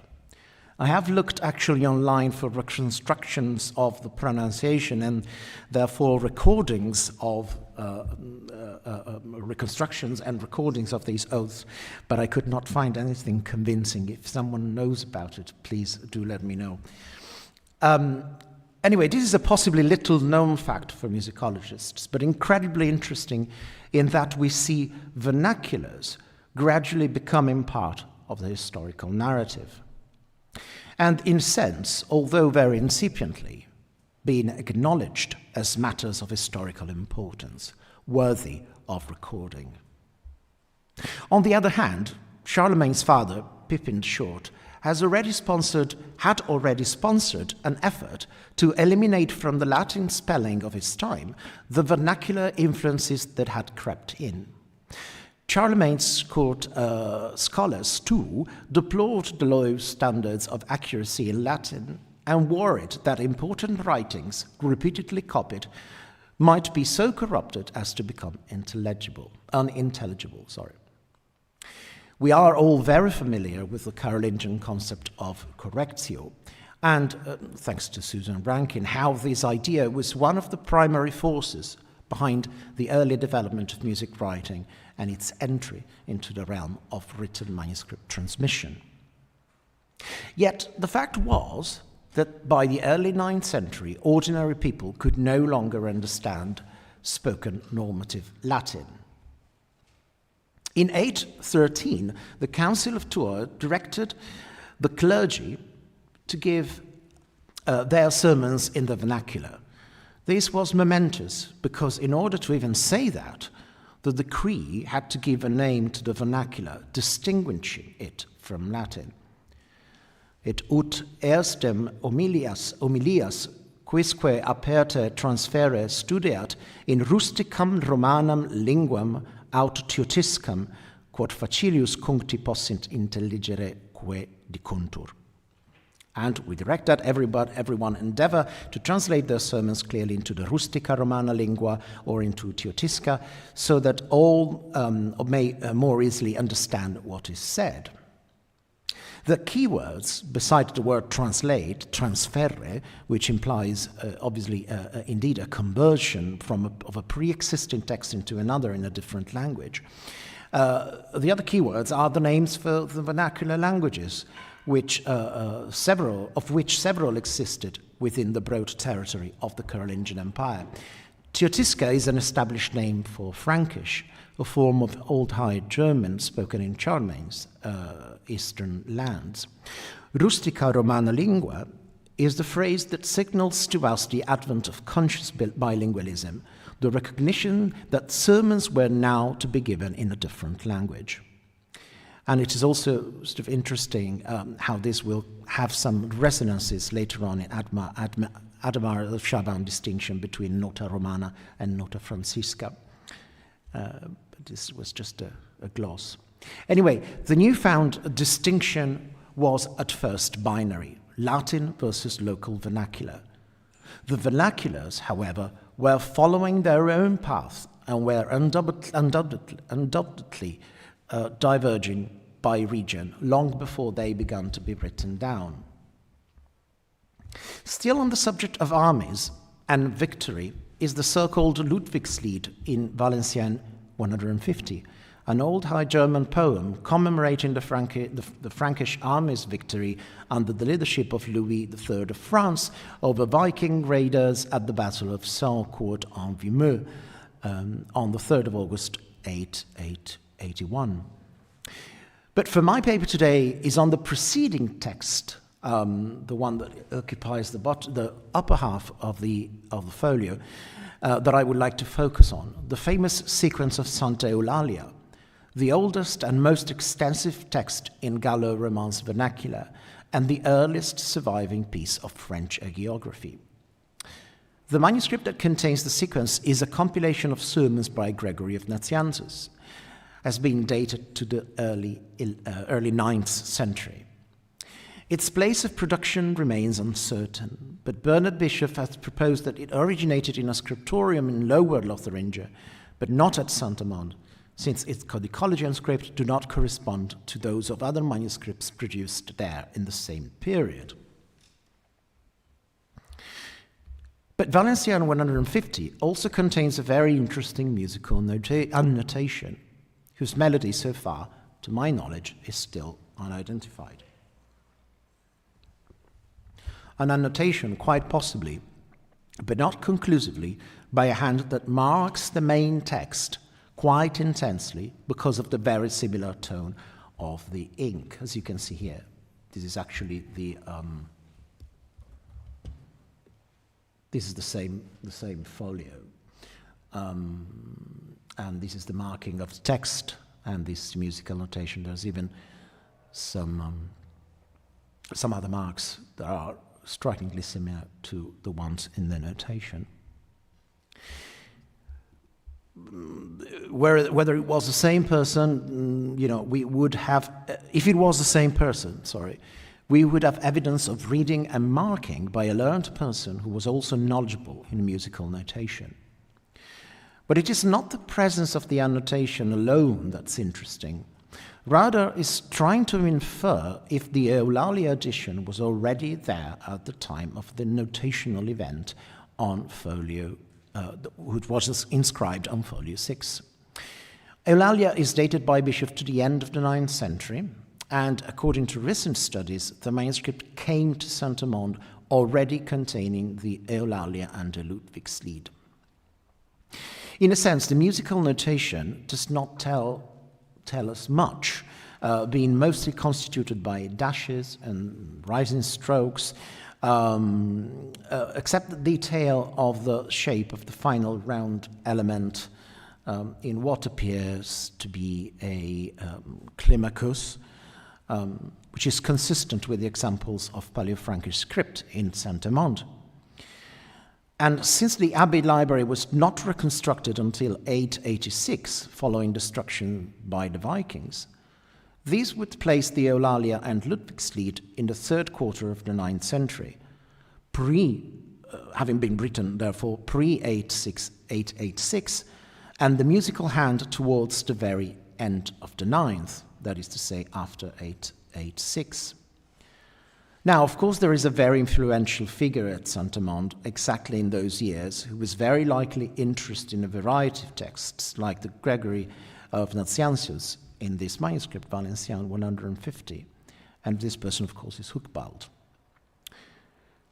We, of course, do not need to claim anything at this point, but it is true that going back to the notation, a certain similarity to theoretical notations is quite striking, as well as a precise intent to represent diastemity, something quite clear, of course, to Hucbald, Let us only remember his remarks about the needs for an extensive set of litterae significative to further specify pitch relations. Naturally, I repeat, this remains a tantalizing yet not provable hypothesis. As we enter the 10th century, we find the earliest surviving samples of Ibero-Romance, which are two sets of glosses discovered in Latin codices belonging to the monastic libraries of Saint-Emilion de la Cogolla, Glossas Emilianenses, which is not this one actually on the slide, sorry about that, and Santo Domingo de Silos. The two sets of glosses, similar in form and original character, belong to roughly the same period. The Saint-Emilion set dating from the mid-10th century, and the Silos set from later in the century. But written examples of Romance vernaculars become even more frequent and begin also to include notated texts, such as this one, the Passion in the manuscript Clermont-Ferrand 240. Ora vos dic vera raison de Jesus Christi passion, los afans vol remembrar, etc. Or this source, which is the famous Fabi Claro song, L'Alba is also called, which Bishop dated to the end of the 10th century. But it's still a very interesting and debated piece. These are two short verses in Gallo-Romance, notated at the beginning of the 11th century, and are now in this manuscript Harley 2750. It's Las qui ne sunt sparvir and sacrament non valent. So let us just briefly recall the diffusion of Gallo-Romance languages. As you can see from this slide, it stretches back down to the area of Valencia, and it includes all of Piemonte, most of northern Italy, apart from Veneto, in other words, and the Friuli and Trentino. But going down to the region, to Romagna, so the region of Ravenna and possibly even including Pesaro. So it's a very, very, very large area of potential mutual intelligibility. And in this slide, which I found particularly interesting, it's the border of the various varieties of Gallo-Romance vernaculars in France. As you can see here, this is the dotted one, the red dotted one, is the historic diffusion of the Occitan. The red one is the actual diffusion. And it's really interesting that because, of course, it overlaps very, very well indeed with the area of Aquitanian notation. When we think of the dynamics of diffusion of musical notation, we immediately take refuge on the safe ground of institutional affiliations and geopolitical dynamics. Geography, broadly intended, and topography are also discussed. Yet we seem to neglect perhaps the most basic aspects, such as language intelligibility, and the unity such intelligibility entails and sustains.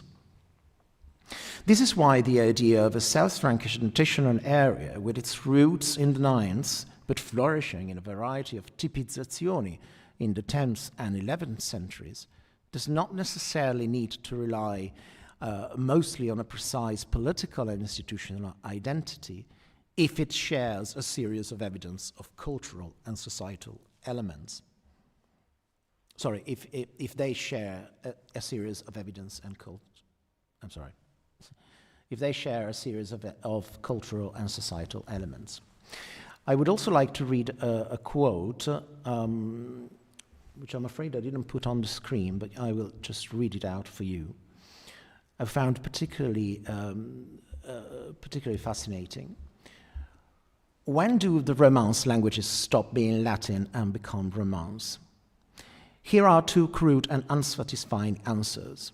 One is to posit some specific date, but whatever date you choose, there was obviously no sudden change in people's language behavior on that day or in that year or decade. Another answer, equally off target, is to dismiss the question as meaningless, claiming that since languages change continuously, no such break ever occurred. This is true, but evasive. Let's restate the question. Today there is something called French, Italian, Spanish, etc. And once there wasn't. What changed and when? The question is better framed when we realize that what we are seeking is not the birth of any specific property internal to the phonology, grammar, or lexicon, but rather the birth of a cultural concept.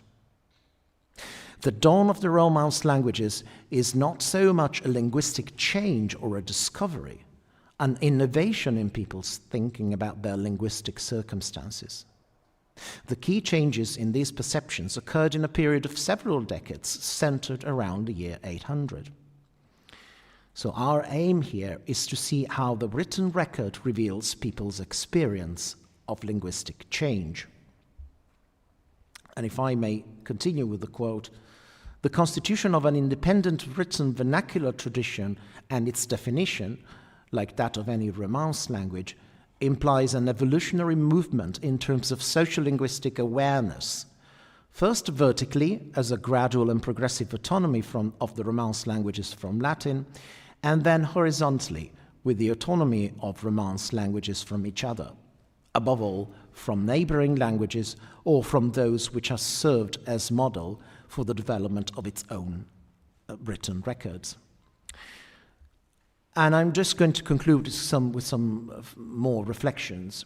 So what we see, I think, is the very tension between local and institutional and between national and imperial. And I believe this tension is not a contradiction. We would be perhaps telling a very narrow narrative to argue that, especially due to the fragmentation and the power void left by the decline of the Carolingian influence, a process we should say that began quite early, in fact. The later Carolingian period sees a rapid return to authority to local feudal lords.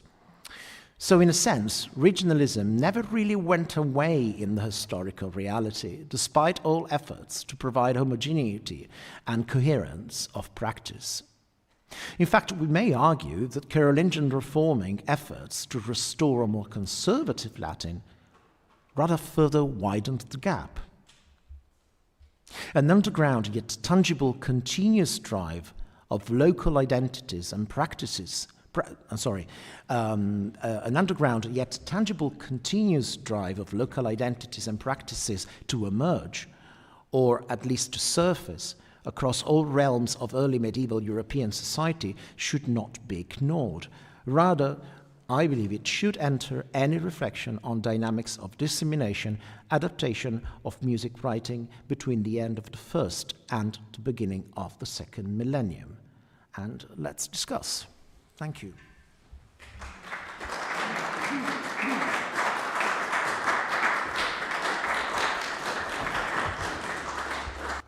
Thank you, Giovanni, for a very interesting paper indeed. Any questions, thoughts, or comments to begin the discussion?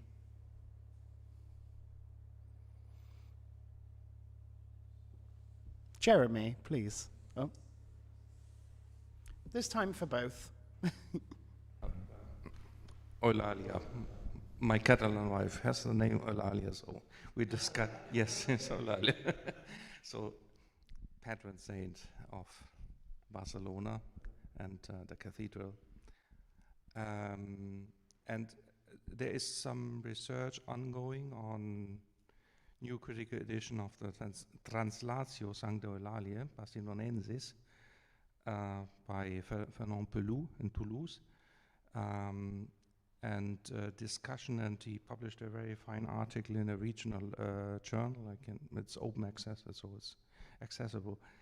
And he he tries to formulate a hypothesis that this translatio, which was in 881 in Barcelona, is immediately reflected in the sequence of the Eulalia. But he could not publish a following paper so far because he is overburdened with other things in the CNIS structures. But we have really to reflect that because the contacts between this highly disputed situation at that time, because it's the first phase of emancipating the Count of Barcelona, is a high political act because also the Archbishop of Narbonne is involved, and he wanted to have the relics for Narbonne, and so the Barcelona people protect her own patron and make this translation. And so, as you know, these miraculous translation function, she wants to be translated from Santa Maria del Campus, which is Santa Maria del Mar in Barcelona, to the cathedral. And because it's such a high political act, one can really think about that the Western Frankish king was very early informed about this act, because it's a church political act, and that someone, as always, went to the court. We have to look when Catalans were there over in the north and communicated. And this is perhaps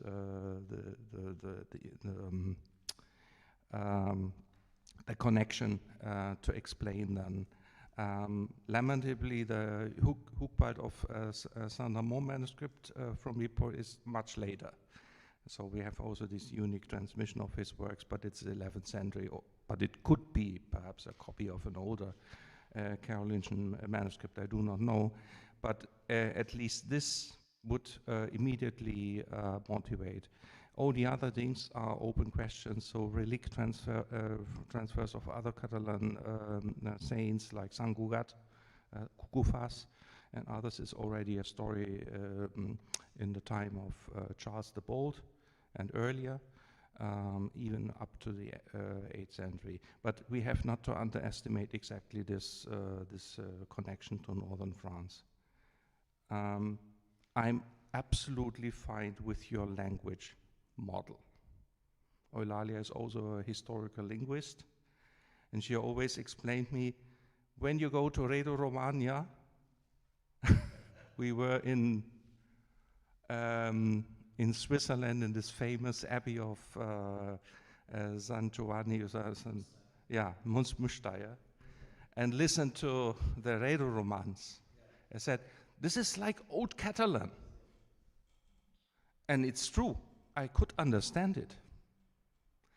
And this is because of the Latinization of in the Roman Empire, when it did take at the same time, this is exactly at the same time in these valleys, the Redo Romagna and Catalonia and Septimania, it explains so much things. We have really to bring these things together. That's so we very welcome to discuss also in the future with me, exactly because I think also in this categories. We have to rediscover these communication system within the cultural panorama. And this is all. This is economic communication, this is travel routes, this is how people really traveled. You just asked me in the pause what I think about this Mediterranean shore and so on and so on. This explains us very much. And we have really to rediscover that what lamentably nationalistic historiography made disappear. France, even in the 19th century, had more Occitanian-speaking people than French-speaking people. 60%. And this was completely erased in French Republican policy. When you look at the troops in Napoleon army, even still in the First World War, you do not find any French name the memorials of First World War in French in the southern France, so in the older soul. it was a big divide in this big country, and this changed completely in the last 1.5 centuries. So we have to learn that France was completely different thing we have today. I say it also from the Catalan standpoint, because the Catalonia in the north is really struggling to survive with the culture there, because it's in the situation of being erased. No? Thank you very much, Matthias, for your comments. Of course, there's a lot I would like to share with you. Perhaps, yes, we should have that famous private conversation or a seminar. I will just very, very briefly say that people often forget that this part of the north of Italy indeed is part of that language. I mean, we, Cremona, Mantua, all the Piemonte, we speak a Gallo-Romance version of Latin. I mean, I could say in Mantua we say 1, 2, 3, 4, 5, 6, 7, 8, 9. This is what we say in Mantua. But again, this is not the moment for these, but this is really interesting. And I think we should really not underestimate the importance of these details. The last response, which is also very brief, is this is all known facts, what I've presented. So I'm not saying this is anything new. What I'm trying to say is, in the process of giving some body, some substance to a theory or to a construction, let's not ignore a processes and dynamics such as language diffusion, and namely in the case of Southern Frankish notation, we see that the two things overlap so well that it's really very unlikely for me to disconnect the two. And as I said during my paper, while I was preparing and doing some research for this paper, I was surprised to learn that already in the early Carolingian period there was this acknowledgement, in a sense, even in the negative sense, as like becoming, trying to establish a distance from the local vernacular, but at the same time you kind of acknowledge them, and that means that they were actually a thing, And so we shouldn't forget that a monk in the early 10th century was very likely speaking Occitan rather than Latin in its own life. But thank you very much, Matthias. I think there's a question from Jerry. Yeah, I will hold you all at least 2 more minutes, and then I suggest we have a coffee break. I know we started late, but obviously I know we're also all keen to have some refreshments before. So Jeremy, please. Thank you very much, Giovanni. A very short question. Could you possibly go back to the Valenciennes melisma? That one. Yeah. So my provocative question is, which language is the melisma in?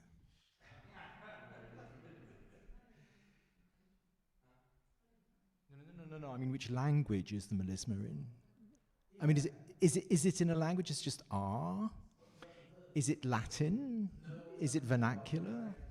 You probably missed part of my paper where I said that there's no established concordance or an identification. I don't think the question's been understood. No, I don't think. The question about textlessness is that it can move between cultures where languages aren't understood. I mean, that is the point. That is the point about the history of textlessness.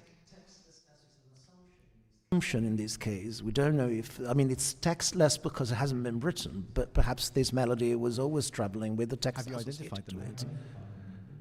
We have not, no, unfortunately. In fact, if you would like to do that, I would be very pleased. Well, there seem to be some ba-da-dum, but no, the serious point is that the textlessness then is treated in different ways. The sequence is treated in different ways in language areas. So, of course, the early sequences with the R's endings, the assonances in the south, and of course, Notka has different solutions. But the questions about the language of textlessness, I think, is a counterfoil to something linked to linguistic divisions.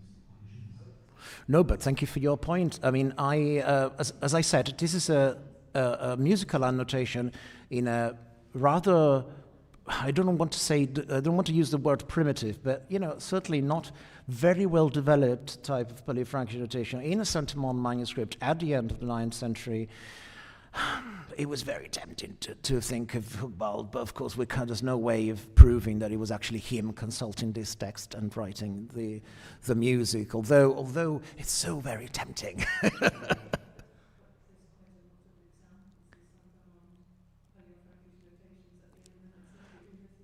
Yes, but no, absolutely. But you see, the fact that, of course, I was, of course, thinking that perhaps there was a connection between the marginal annotation and the signs in the text because of the ink, and I thought maybe who's the person who both at the same time intervenes quite intensely on a text and as well as writing music. I mean, it must be someone that's quite learned and quite knowledgeable of music and text. Anyway, sorry.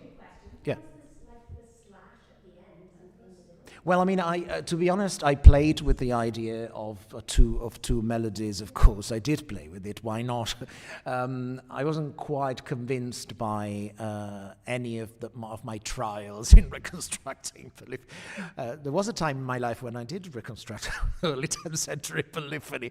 I think that time has passed. So, in other words, it may be two verses, two melodies. It's very, very difficult to say. Sorry. The two phrases, the two musical phrases of a sequence melody. What's striking for me is this very sort of descending movements, quite frequent, da, da, da, da, da, da, and then the last one at the end, which is probably before a cadence. Anyway, not my place. Slash line. In the, you may remember, in the Ravenna parchment are clearly the sign of a separation of verses and sections. Ah, there you go. So, thank you, Daniele. I mean, that makes sense. Yeah. Right. Okay. Thank you Thank again, you. Giovanni. Thank you, everybody. Thank you, everyone, for the discussion. If we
very friendly and very informative conference with lots of very nice Italian food. And to be fair, in a rather grand space as well, perhaps not the highest quality, but nevertheless really welcoming. Okay, the first speaker of the last session is Giulio Minniti, who received his PhD from the University of Harvard. He then went to Lisbon with for a postdoc to work on fragments, if I'm not mistaken. He then went to Oslo to work on mini texts, and he is now at Cambridge, University of Cambridge, as a Marie Curie Fellow, working on sequences and tropes, marginalia sequences in the late 9th to early 10th century. Excellent. So, looking forward to his paper, Changing Sources, Changing Places, Changing Perspectives, the Centrality of Plain Chant Marginalia. For putting up this wonderful event. Before I start, some notes about my project. Giovanni mentioned mini texts. This is a portmanteau of minuscule texts, meaning marginal additions that. Sorry. Oh wow! No, you don't want to see that. That's for me.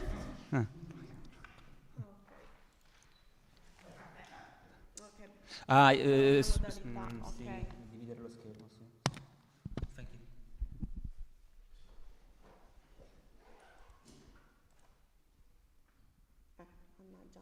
you. Già va meglio. Va bene così. Forse, dovremmo esserci? Dovremmo esserci, vediamo. No, è vero. No. Riprendi presentazione. No. Dovrebbe. Lascio fare.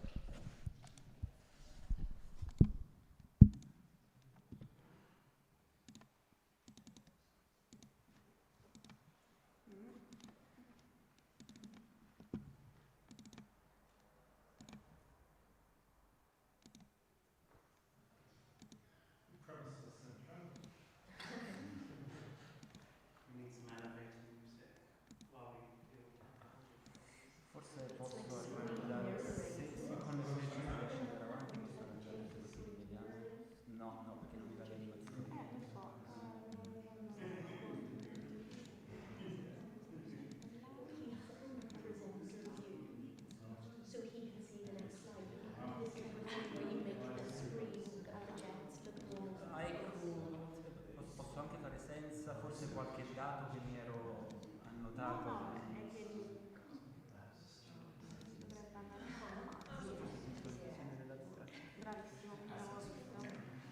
è che dovrebbe andare bravissimo, Okay, so back on track. So what I'm studying now is marginalia, musical marginalia that are unrelated to the main contents of basically all manuscripts that are in CLA, a catalog of pre-800 manuscripts, and Bishop's catalog, a catalog of pre-900 manuscripts. And I stop my inquiry more or less at the year 1000, which has been paleographically assessed when there's lack of other evidence or stronger evidence by a solid paleographic work at the University of Oslo. My current project, Margicantus, Marie Curie Fellowship, I am specifically focusing on tropes and sequences, and that's because they are well sufficient for a 2-year stint, but they account for about 20% of my pool of marginalia. I have about 1,400 notational events, as Evina would call them. Many, very many actually without musical notation, so just marginal events perhaps. And of these 1,400, about 250 pertain to tropes and sequences. Hopefully I'll be able also to secure in the future some longer grants to study the remaining 80% of the corpus. And now what's possibly the most awful first image of a presentation slide you ever seen.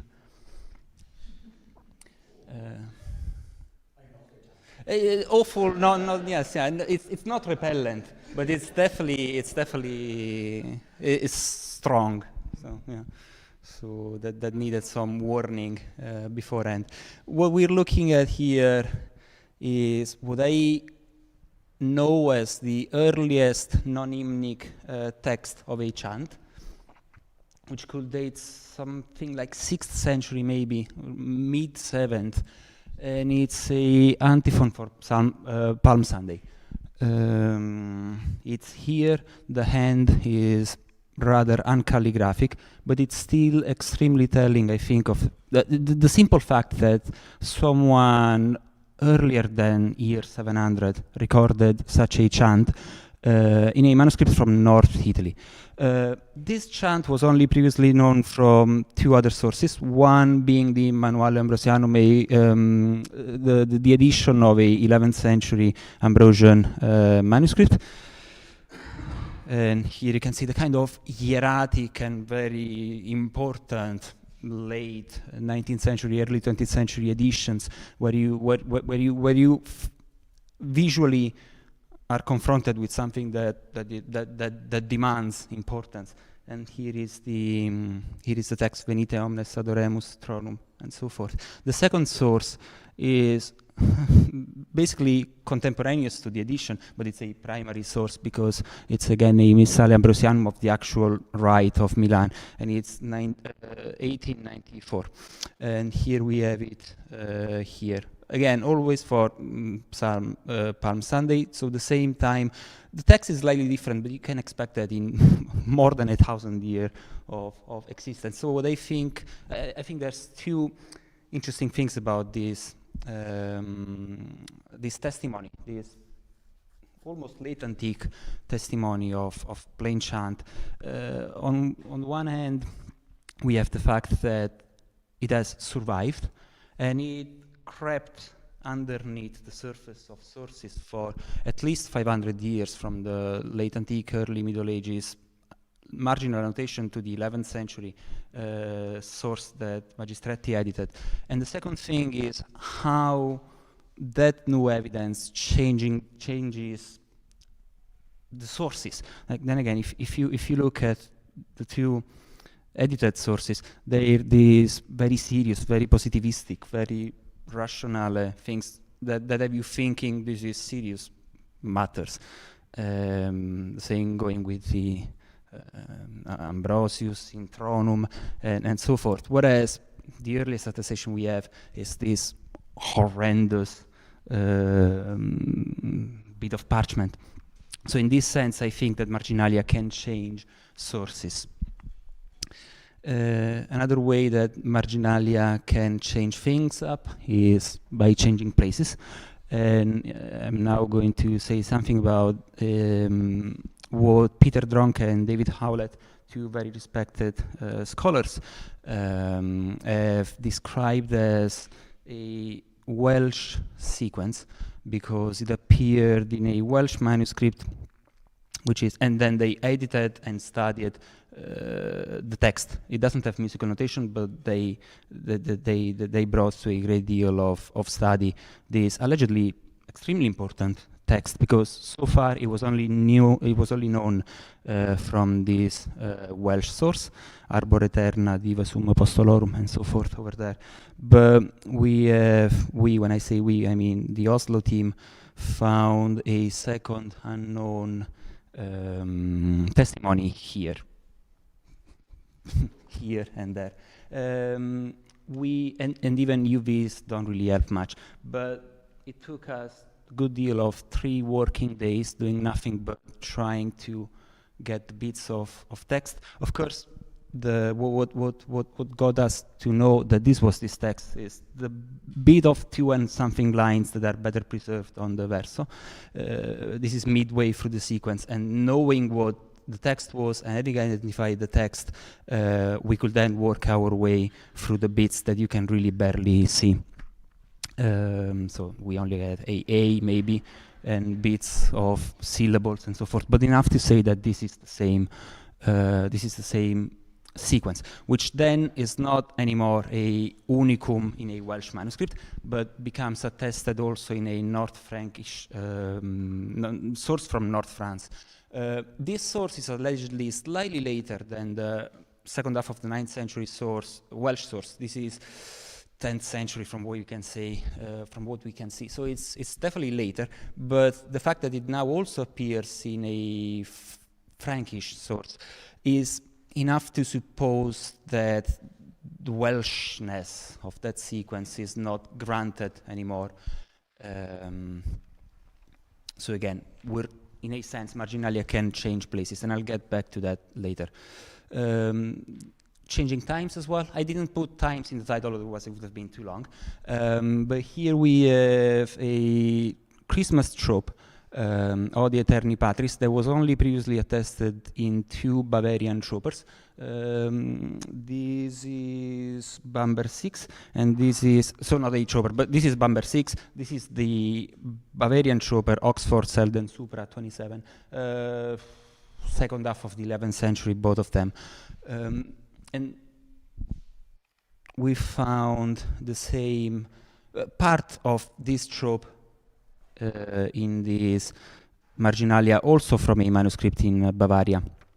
And this is 10th century, possibly mid-10th century. So again, a new testimony of something that was only known from 100 years after, in only 2 sources.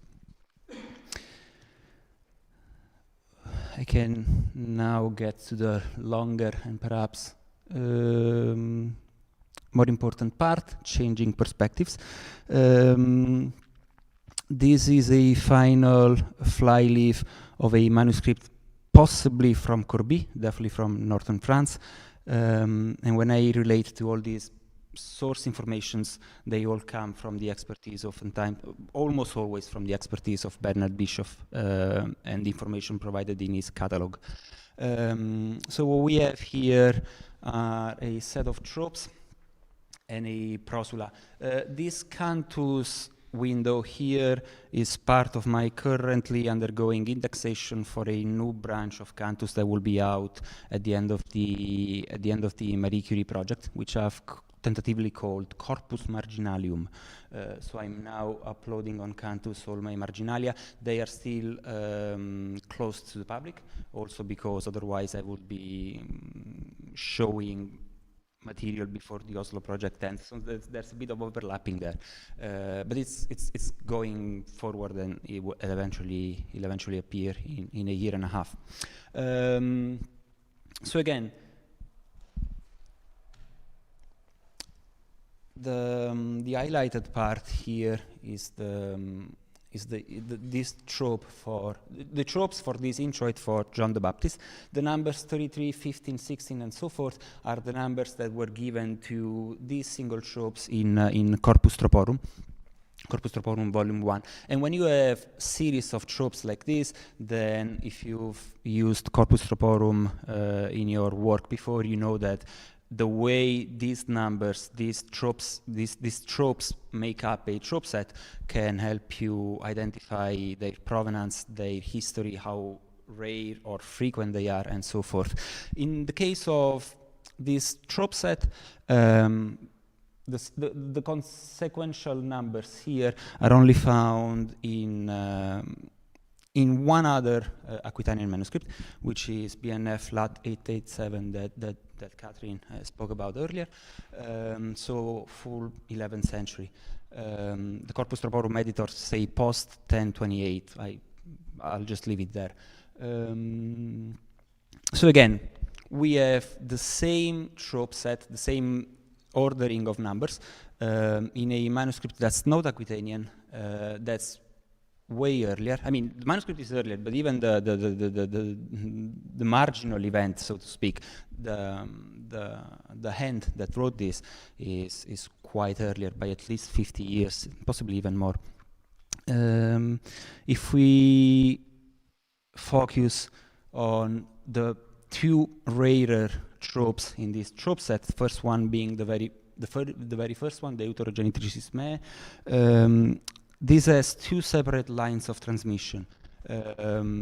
In itself, as a single trope and not as part of the larger trope set, this trope is found in a handful of late 10th and 11th century Aquitanian sources on one end, and then in later mid-11th through 12th century northwestern France and English sources, including the Winchester Tropers and the London Cotton 14 Troper. So again, our mini text here is earlier than both the Aquitanian and Northwestern and English sources, and it's also then again from Northwestern France, possibly Corbie. I haven't looked up on the Corbie connection, I just take Bishop's word for it. The second rare trope is Festus ad est, here written as Adex, but of course it's the same chant. This is even easier because it's only found in two 11th century Aquitanian sources. Again, BNF Lat 887, and then a fragment from Hauck, also from the same zone. Then again, we have no evidence for the existence of this trope outside of Aquitania at earlier times than the Aquitanian sources. And then the last bit of chant in this flyleaf is the prosula regnum eius on a trope. So this is a prosula on the melisma of a trope. It's quite convoluted. It takes, if you're not familiar with repertoire, as I was before I started doing these things, it's quite twisted. So prosulae are texted iterations of a longer melisma, and where is this longer melisma found before finding its way in tropers and chant books? It's always found in the margins. Here is, I think, Autumn 28. So you see, this is the trope that the previous slide has a prosula on. So there's the trope regnum tuum with the long melisma on permanebit. Another, oh, sorry, you can see it a bit better now. Another quite striking source for this trope is the internal side of a ivory plate for the Church of Autun, I think, again.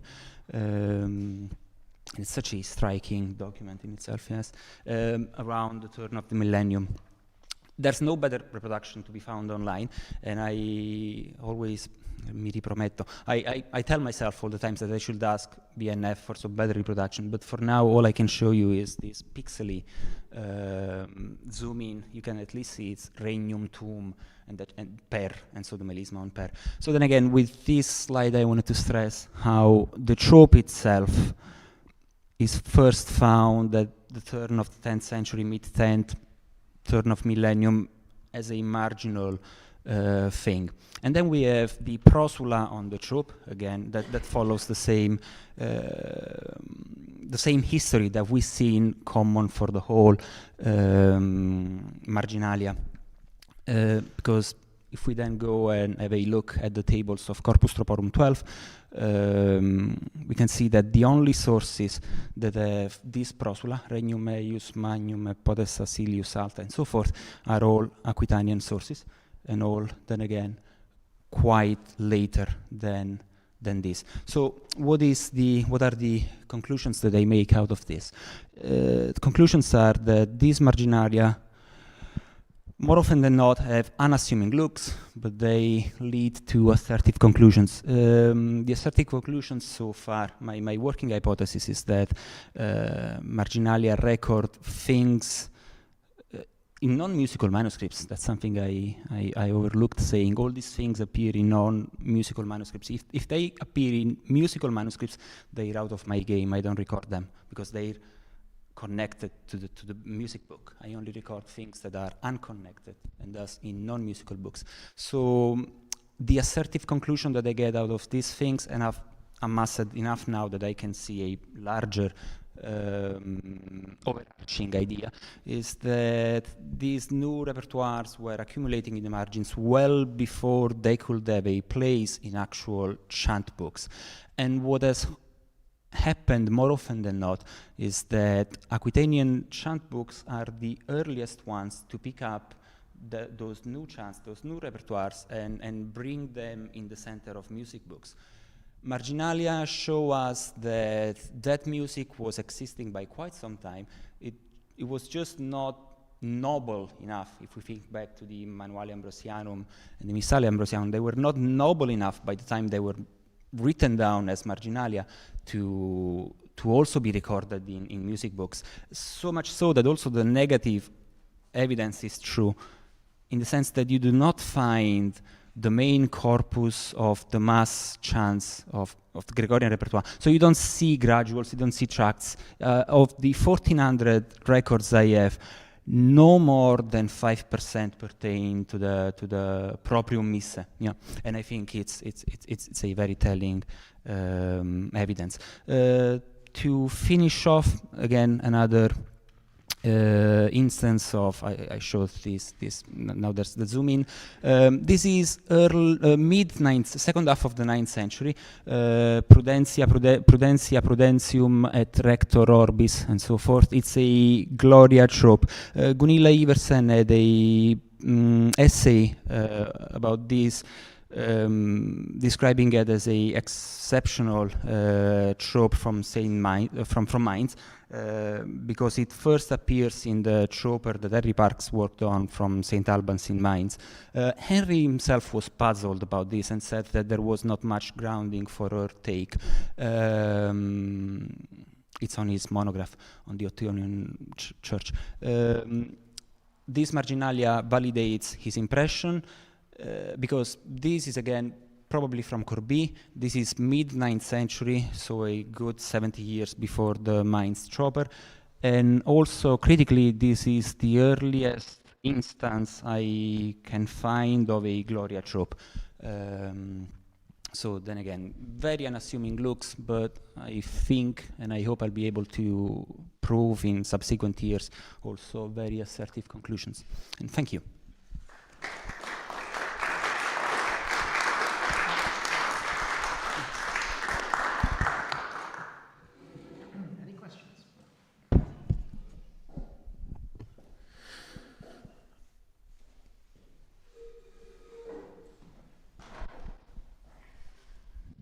Thank you very much, Giulio, for changing our perspectives. A very simple question with the Johannes Baptista tropes. I didn't read them carefully enough. Do they have the cues for the introit? I think not this one. I have about a dozen such collections of tropes that have a very similar mise-en-page. Some, if not most of them, have little cues. This particular one, I think. Okay. This particular one, I think, does not have cues.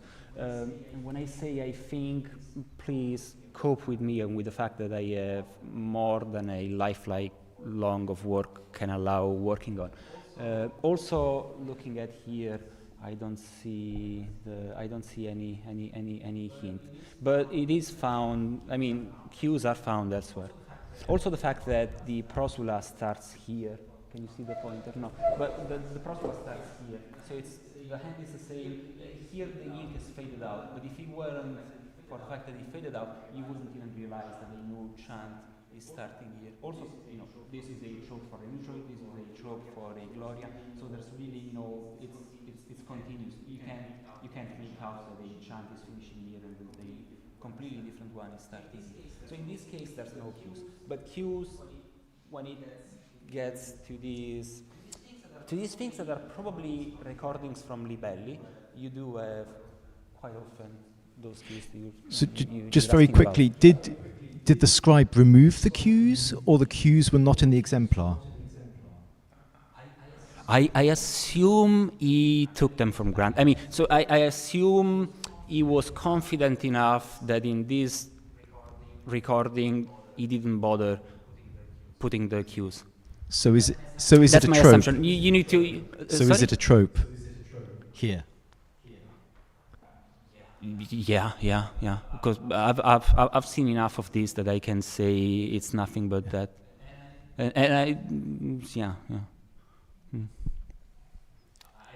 I would need to have reasons to think it's not, and I don't have them.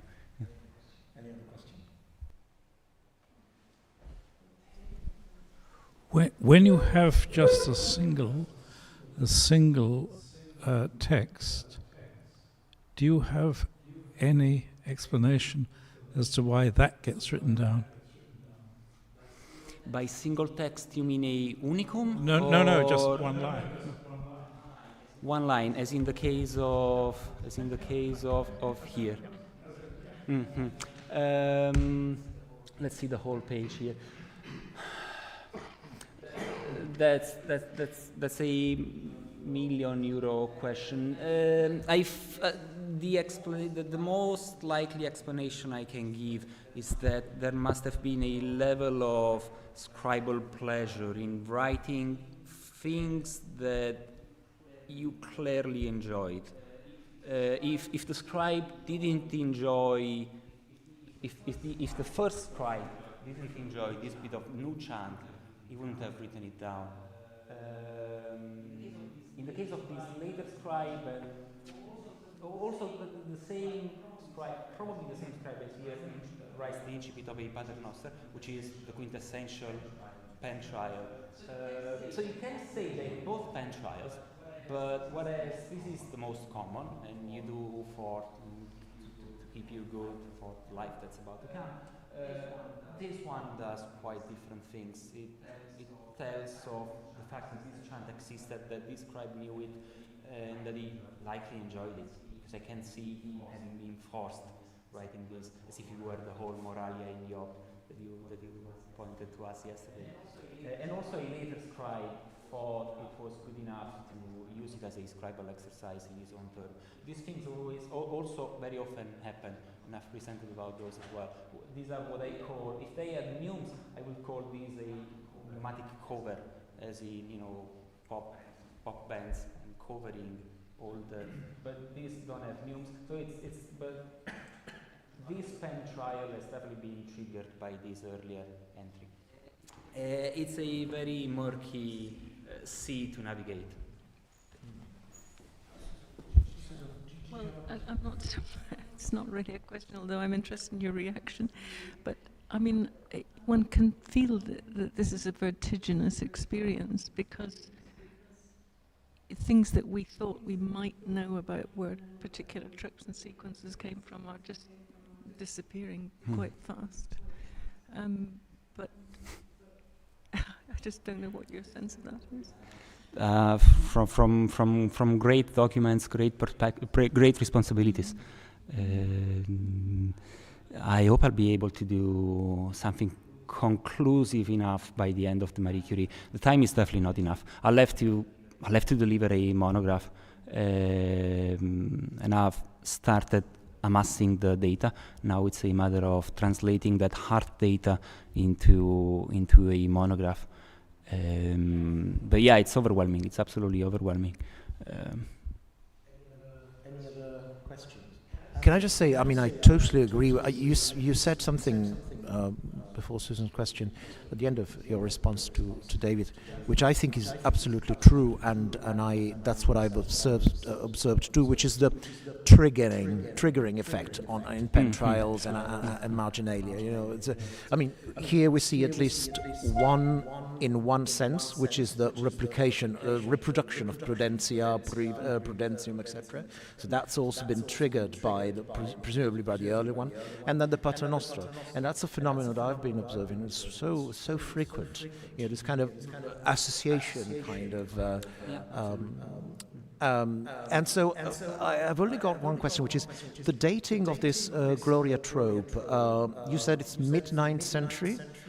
Second half of the 9th. Okay, so the main manuscript presumably is earlier. It's earlier. Unless that. Okay, so that script would be early 9th century. Early 9th century, likely. Okay. For that, we should. I'm not disputing it. I'm just asking for a clarification. It's Bischoff. Oh, okay, well then. The manuscript for what it comes to the manuscript is Bischoff. The dating of the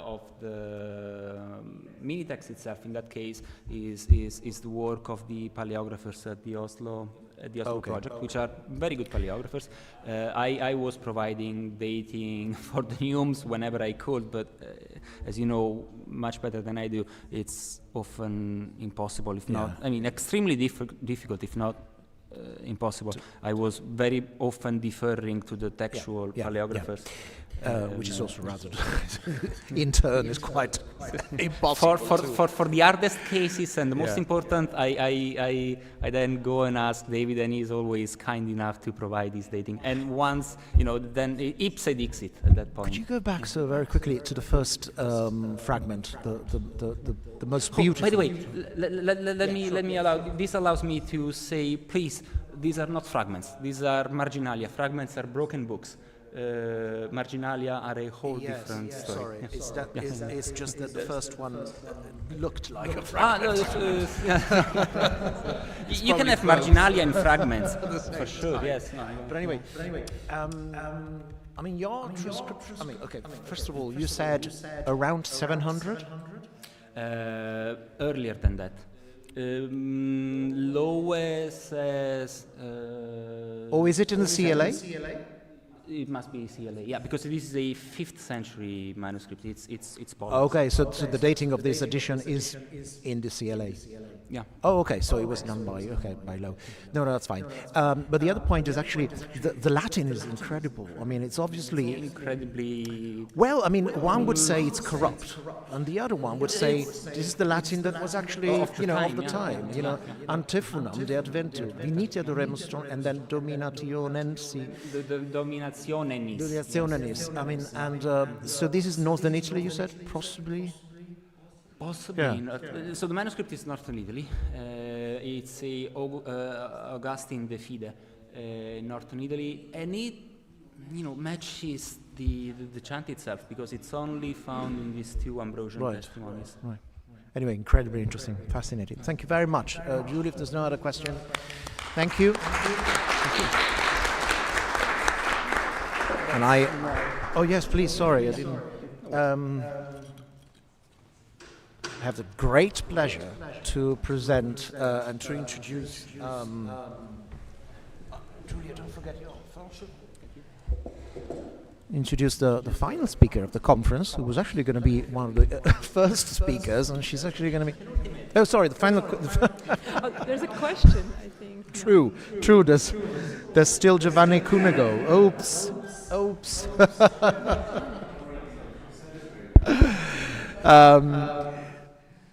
Yes, perhaps that tells how tired I am. Anyway, the last but one, that's what I was going to say, speaker of the conference, Evina Stein, who is currently associated and affiliated to the ERC in Paris. And I was very privileged to have her as part of my team for the last, just past year.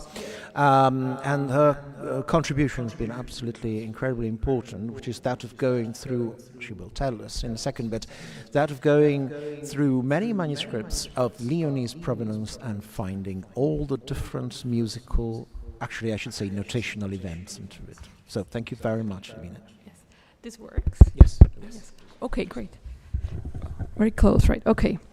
So I also tell something about my affiliation. I was with the project from September 2024 to August 2025, so for 1 year.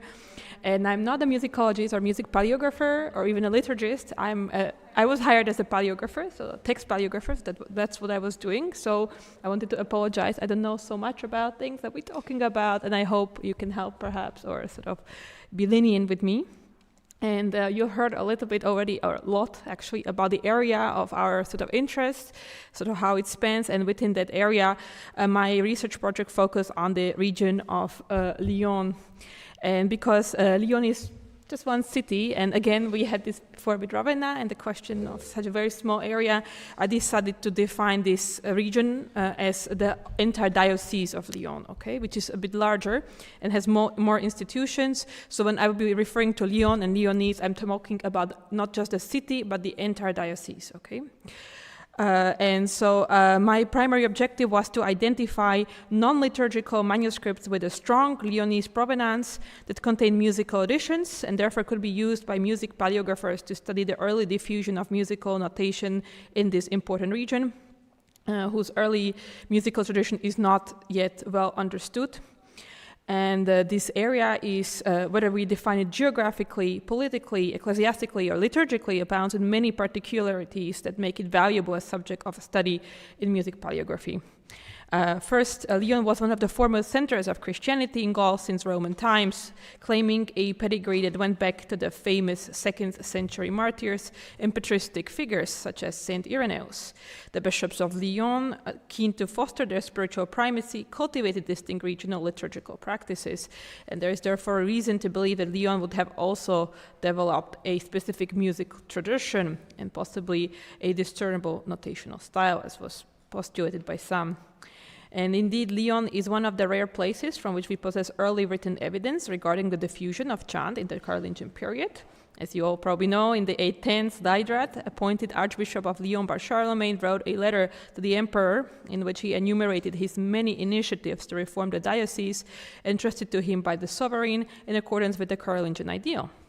And in an oft-quoted passage, Diedrat mentions a reform of liturgical music in line with the practices of the court, a cantor dispatched from Metz for this purpose, and a schola cantorum in Lyon with many erudite singers capable of teaching others.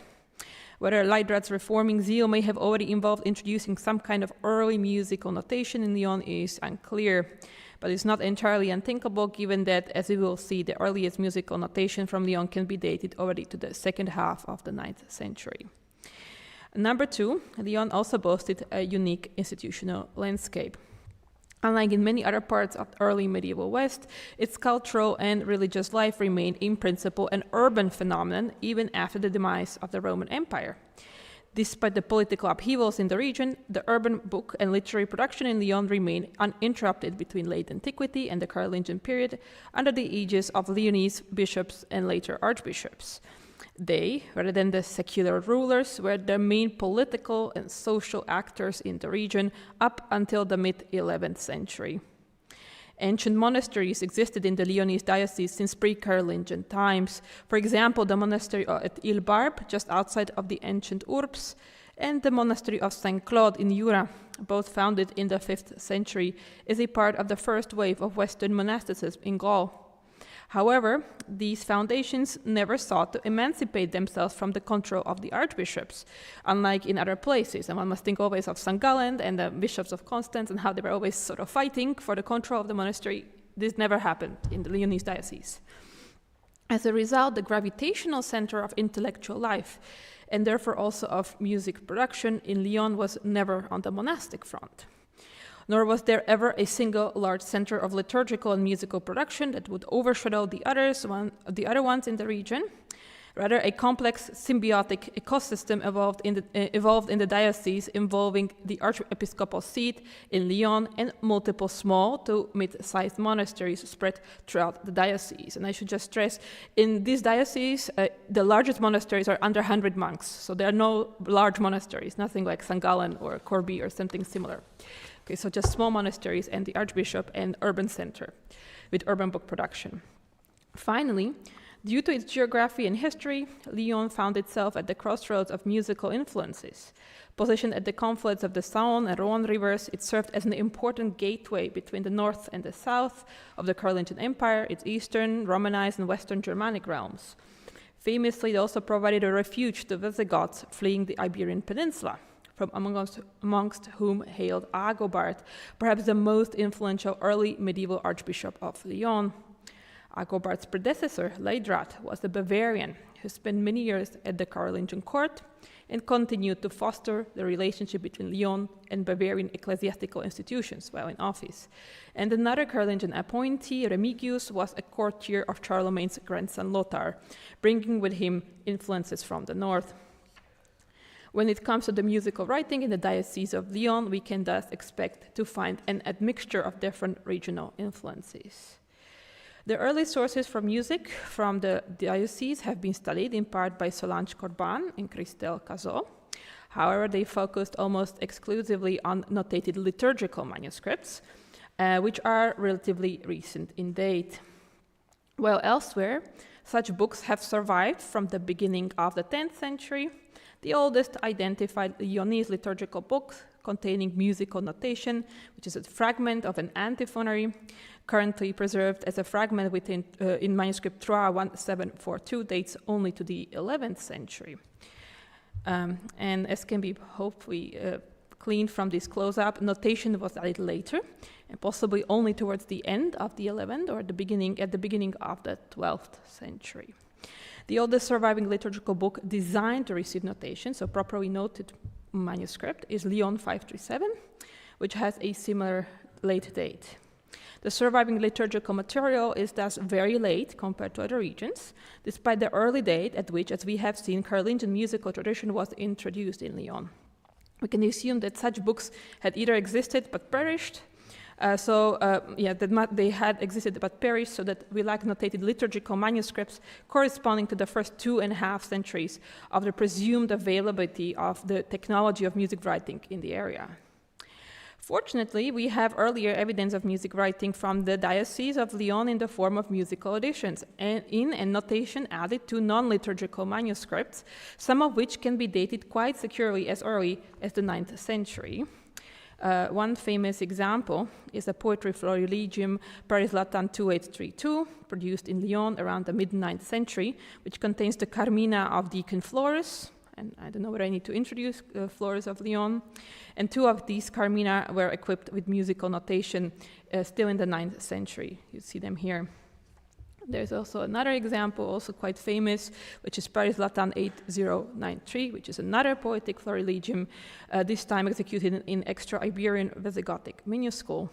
It is accepted that this codex containing poetry of Spanish authors was present in Lyon, at least from the mid-9th century, and many have been produced there by members of the Visigothic expatriate community. In this codex, we find added examples of both Old Hispanic and Frankish musical notation side by side. This type of musical material found and this type of evidence constitutes the main body of evidence for the diffusion and regional development of musical notation in Lyon for up until the 11th century, so the important formative period that the project focused on. And as you've heard from in the previous talk, these kind of musical editions often represent an important early source for medieval music, often reflecting the dynamic stage of composition, innovation, and introduction of new customs, which are much older than the canonization which we see in later notated liturgical manuscripts. We encounter antiphons and hymns recorded centuries earlier than they are found in liturgical books. We find melodies that are unattested elsewhere, and compositions for new feasts and new saints whose cult is just being established. And crucially, musical editions also allow us, as you know, observe those aspects of medieval music culture that are normally absent from notated liturgical books, but which are essential for understanding the world of medieval cantors, such as instruction, experimentation, and the presence of visitors from other regions, which we should assume in many places, a place like Lyon, obviously. So my task, or what I was doing during my project, I tried to systematically examine manuscripts which were attributed to Lyon and which were datable to the period from the 9th to the end of 11th century. I was trying to find the manuscripts that had good provenance at one hand and contained marginal additions, so musical additions. So these 2 criteria. The corpus I was able to compile is not exhaustive because I have not seen everything. I scratched the surface, I think. Many of the manuscripts are not digitized. They are still held in Lyon or other smaller institutions, and I have not been able to study all of them. Nevertheless, the corpus is representative, and it can facilitate the study of regional music landscape. in particular help untangle the question of the existence of the native so-called Lyonese musical notational style, which was postulated by Christelle Cazot, based on the later liturgical evidence. But I should stress, the purpose of my examination is not to prove or disprove the existence of such a regional tradition of music writing in early medieval Lyon, but rather to account for the evidence in its diversity and heterogeneity, which is to be expected in such a well-connected urban environment as Lyon. Items from my corpus were selected on the strength of the provenance markers, and crucially, I have not relied on the music evidence for making any guesses about the provenance. These are separate. So first, the provenance was assessed independently on the music evidence, and only once it was accepted that these are manuscripts strongly connected to Lyon, I then added them and said, yeah, these also contain musical additions. It is naturally notoriously difficult to trace manuscripts back to specific locations or institutions, such as monastic scriptoria in which they originated or libraries in which they were held. And it's still more difficult to do so for southeastern France, including the area or the Diocese of Lyon, because of the level of fragmentation and dispersal of this material. The religious institutions in the city of Lyon notably were sacked by Protestant armies in 1562, and they have to be held responsible for the loss of many invaluable codices. For example, the library of the monastery of Il-Barbe, which was there and had hundreds, probably more than 100 manuscripts, disappeared at this moment, and only I think 3 codices are known to go back, or 5 maybe. In the absence of a large and coherent collections in modern institutions that would represent the 9th, 10th, and 11th century scriptoria active in the Lyonese diocese, and given the dynamics of the urban manuscript production and ownership, many manuscripts that may have been copied or circulating in the Lyonese region cannot be assigned more precisely today than to southern France, southeastern France, eastern France, or Burgundy. And these are all labels which appear in Bishop's catalog, for example, for manuscripts that we now can say have a Lyonese connection on, for example, philological textual grounds. So we now can say, after Bishop evaluated them paleographically, they're actually Lyonese, and he couldn't tell. He said eastern France, for example. So it's a bit complicated. Nevertheless, we are fortunate to have several strong diagnostic traits of manuscripts associated with Lyon and its diocese, and here is some of the most important ones that we can rely on. Number one, we have a presence of particular form of ex dono we find in manuscripts from Lyonese area, which is the formulation liber oblatus ad altare, etc., which is first introduced by Leidrat and the archbishops or the bishops of Lyon, but it then sort of expands in the region, and we find it outside of the city itself in other manuscripts, which we can say must come are related to the diocese. Here is one example, Lyon 463, from the times of Remigius, so later, so second half, almost towards the end of the 9th century, which has this ex dono. Number two is the traces of the activity of the great 9th century scholar Florus of Lyon, whose hand annotation habits and textual sources have been studied in great detail, which indicate that the manuscript must have been in Lyon itself, because Florus was not very mobile, he was working inside. And also importantly, we have manuscripts copied from manuscripts handled by Florus, which still bear traces of his activity, copied. And these are also another sign of a connection to Lyon. And here is one great example. I should thank Giulio Miniti, because he pointed this out and is correct. This is, you can maybe see, hopefully see the K here and the HBR there. That's Florus marginalia, that's very typical, but here copied by the main scribe. So this is copied from a manuscript which was annotated by Florus, and that means we are in Lyon, really. And this is Cambridge University Library at 3479, which Bishop says, by the way, Eastern France, ? And he doesn't know, he didn't see the page. So this is really great. And then we have finally a very beautiful document. Here is it in entirety. It's very, very large. It's a roll, yes, it's a testament. Yes, it's a testament, if you wish, of Mano, who was the most important disciple of Florus and who became abbot of Saint Claude or Saint Oyand in Jura at the end of the 9th century. And this is a sort of a list of books he donated to the monastery of Saint Claude This is how the entries look. This is one of the identified manuscripts. It's more than 100 manuscripts on the list. And the list is not complete, unfortunately, but we can identify the manuscripts on the list. And also, because of this, we can identify Mano's hand, and again, his hand and his annotations. And copies of his annotations can be found. So we know extra manuscripts, which were donated by Mano. So from probably many of them from Lyon moved to St. Claude, and that's another very interesting provenance marker. This, for example, Paris Latin 2832. This is a description on Mano's list. So it was donated. It was from, this is a Lyonese manuscript from the city that moved to the monastery. So what I established is what I call the golden core. And the golden core of my corpus consists of 18 manuscripts. Yes, 18 manuscripts with a strong Lyonese provenance, which feature 50 individual musical editions. And this core is intended to serve as a starting point for assessing musical material across a larger corpus of material that cannot be tied to Lyon so securely. So this is very secure. This is the list of manuscripts there. For each of them, there are very good grounds because of the provenance markers I told you about, or other provenance markers, that this is Lyon, Lyon, Lyon, Lyon, so very good. And then there is a larger corpus, which are more manuscripts, which have some connection to Lyon, but we don't know whether they were there at the time when the editions were made, so we are less certain about this. And that's extra 21 manuscripts and plus 93 musical editions in them, potentially, which can be evaluated further and sort of parallelism or similarities could be sought. Yeah, I don't know how much time I have, but it's good. Okay, we are good. I just want to say we have heard this before, a single manuscript, because we are talking about editions, a single manuscript can contain multiple musical editions, or multiple notational events can happen because they are actually made at different times by different notators, and they need to be treated separately, and that's why we have more editions that we have manuscripts.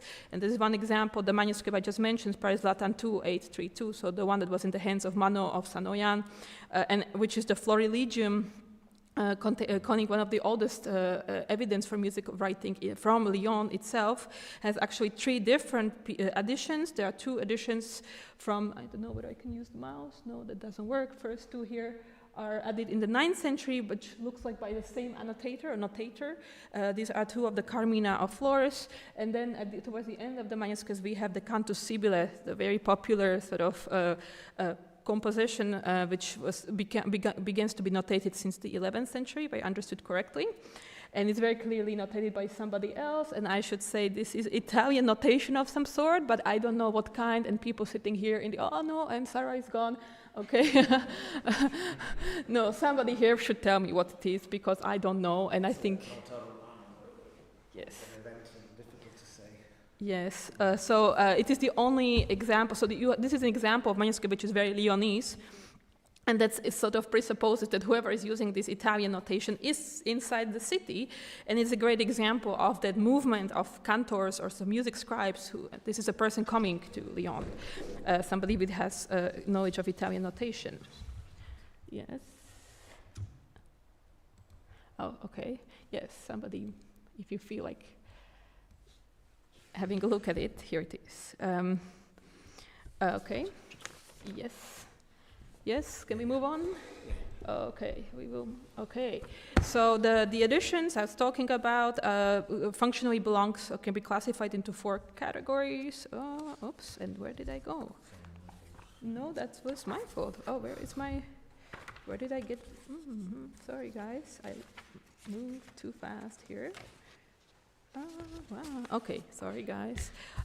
So they belong to 4 functional categories. 2 of the items represent theoretical writings on music, which appear as editions and empty spaces of manuscripts. We have 29 cases of musical science, which were added to manuscript as what Giovanni here would call probationes notarum. So not to encode melodies, but just to practice the shapes of the signs. We have 2 examples of musical, So this is the first category. This is a theoretical writing of music. This is a tonary. Here is an example of probatio notarum of the kind that we see in the golden core.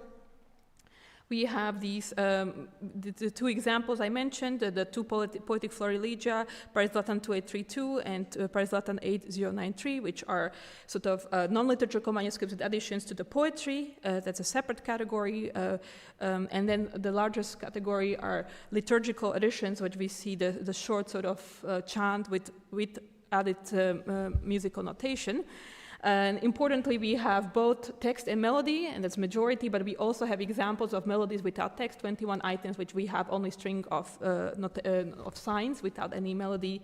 And of course, we have the opposite. We have just chant without any music notation as well. And these are very varied. This is the largest and most varied category. We have some minimal ones, like this string of signs in Berlin, Latin folio 270. Or we have very substantial, and I don't know whether you can see it very well, it's very faded. This is Altan 13, and there's an entire office to St. Martin copied there. So I will now conclude by showing you some examples of very interesting things happening, and here is which I know the least about, but I hope you can bear with me and don't find too much fault with it. So I will try to start with the Probationis Notarum. Here you have a selection of what we find in these Lyonese manuscripts. Yes, this is a type of evidence you can say has a very limited value, but they nevertheless furnish insights into the world of the music scribes, as these signs most likely to feature among the Probationes we can assume are those signs that were more complex or posed more challenge, and therefore are more interesting for us as well. And one of the most intriguing examples, which from my golden core can be found in here. This is Leiden via Ossianus Latinus Q122, which is a grammatical compendium with a strong Lyonese provenance because of the presence of the rare text Cunabula Grammaticae Artis Donati, which is a text only known from Lyon. And we also, Anne-Marie Turcan-Verkerk thinks this was in the hand of Manu of Saint-Oyen, so okay, very strongly Lyonese. And on otherwise empty folio 1 verso, we find a sequence of 4 signs, which include 2 forms of the porrectus next to each other. We have the looped ones and the more standard ones, and I think this is a different type of porrectus extra with this extra slash, and we have again the standard forms. And it's a beautiful thing because we can interpret this probatio as evidence of scribal bigraphism. That is a fluency of one scribe in 2 different music scripts and ability to switch from one to another. And in this case, what we can interpret it as is, again, if I understand correctly, a more regional form, that's the looped form, and then we have more pure Frankish form, which is the sort of the sharper one. And although no date can be placed on such isolated material, unfortunately, it furnishes a crucial piece of evidence which confirms Lyon's place within the geographic continuum that was discussed at this conference, which is spanning from Visigothic Spain to northwestern Italy, where this looped form of porrectus was used. And we can say also in Lyon, yes. Moving on, the next example I can show is this beautiful tonary in Troyes 96, which is a 9th century manuscript from the 9th century manuscript of the works of Florus of Lyon, so very local Lyonese, and it belonged to the Abbey of Saint Claude. And which and on folio 300, I don't put it here, okay, 300 recto, we find a piece of tonary copied on the last leaves as a 10th century edition. I hope you can, or maybe we discussed it late 10th century, early 11th century. And the tonary was certainly added in St. Claude, and how do we know? Because after it follows, if you look here, what comes here in the right column, the later text, is a charter on behalf of St. Claude. So it's still in St. Claude, okay? So it sort of seals the tonary. This is how it looks. It's a bit of a peculiarity, since typically works of this type are known from the main body of manuscripts, not as additions.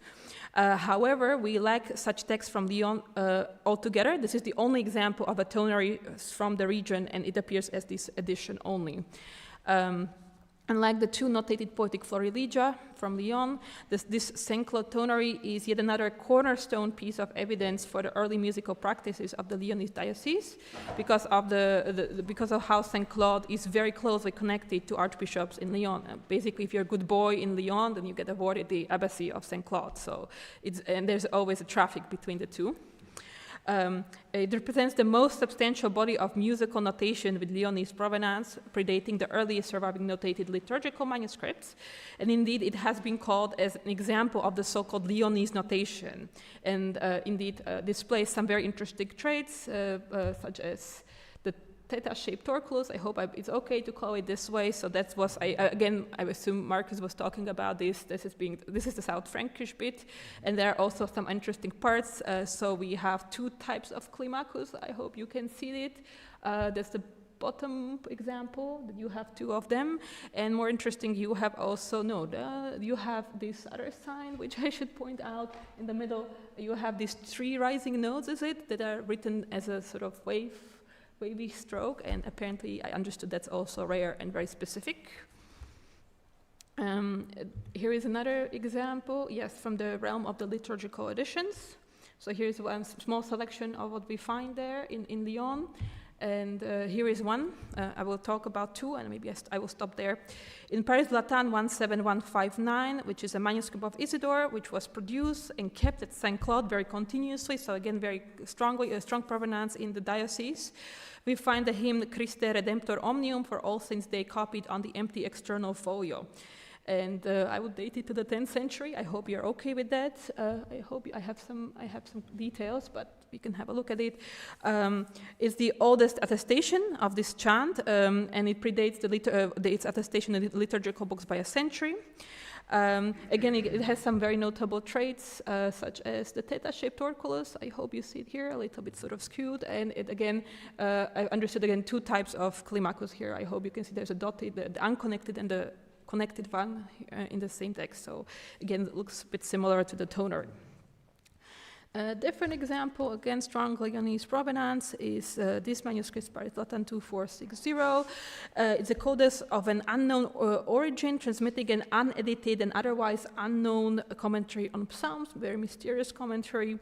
And this is an antiphon for those embarking on a journey, Deus Amator Bonorum, on folio 1 verse of this codex. And the Lyonese provenance is not as strong, but it is suggested by the presence of a snippet from the Mass in honor of St. Eucherius of Lyon on the same folio. So that's a saint, very local saint, so presumably this is also, we are in Lyon. This antiphon is found in some other manuscripts from the region, for example, in Limoges and in Reims. And again, I should point out some interesting things. I hope this is interesting. I don't know. Yes? I hope you like it. You tell me more about what it is and how important it is. How much time I have? Should I one more example or no? Okay. Yes? Okay, so very last example. I just wanted to show you this one. This is another beautiful example, not such a strong provenance in Lyon, Munich, Universitätsbibliothek, Folio Codex 34. I guess a bit contested, I should say, a complicated story. So we have this leaf, again, it's a cover of a codex, which was copied by a group, in which I hope you can see the mess here, was lots of additions were added by a group of music scribes who made at least 24 separate musical additions on this flyleaf. The codex itself is a 9th century codex of biblical commentary. Bernhard Bischoff says this is very Lyon, the content itself, but the manuscript was in Freising from at least the 12th century, so it's recording in Freising, and it's not clear when it moved, and it makes sense it moved because of Leidrad. So this is manuscript that moves because of the sustained connection between Bavaria and Lyon, okay? And so at some point it was there, we don't know when. And when was this added? I mean, when would probably be, I think we were talking about the 10th century, maybe something like that. These editions comprise both entries with text and melodic strings without the text. And while more than 10 hands can be identified as having copied the textual entries, the items on this folio and elsewhere in the manuscript, okay, sorry, so not only on this folio, but elsewhere in the body of the manuscripts, there are more editions from the same group, and there are at least 10 different scribes working on this. But it's nevertheless probably just 2 or 3 notational events. The scribes appear to have worked around the same time in the 10th century, and it can be also inferred from their mutual interaction. For example, the offertory verse Quomodo in me fiet hoc, copied perpendicularly in the inner margin of this folio, was equipped with a long melisma to quo, you can see it here, and then the second hand comes and copies the same melisma next to the first scribe in a slightly different notational style, if I understood.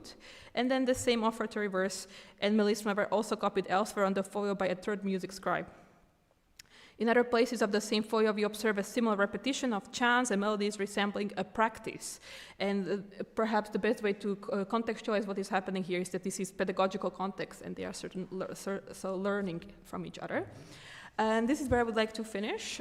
So the corpus I assembled during my project is going to be published, and I really hope some music paleographers are going to look at it and hopefully find it valuable. And they will perhaps be able to answer the questions about the nature of the earliest musical notation used in Lyon, its relationship to early medieval music scripts, and to other regional musical notations with which it has been connected. And thank you for your attention.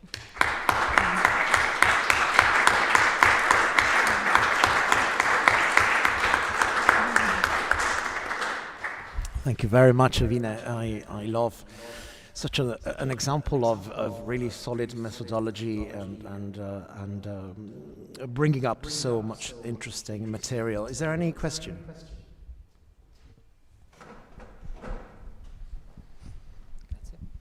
Thank you, Avina. If we can get back to the very previous slide. No, also with the zoom-ins, just the very last one.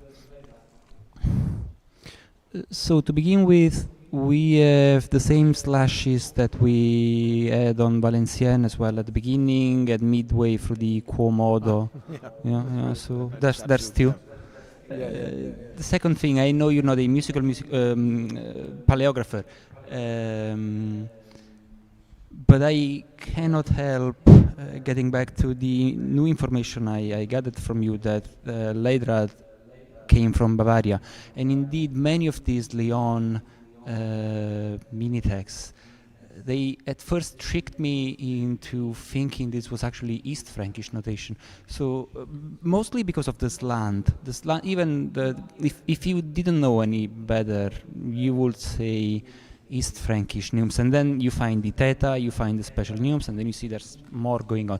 But not from a musicological perspective, just as perspective of such the good scholar of medieval culture that you are, would you allow for the possibility that a quasi-East Frankish looking notation in Lyon is also trickling down from the experience of from the provenance of Leidrad, or say that that's too much to and just dismiss the idea? I would also take dismissal of the idea if you.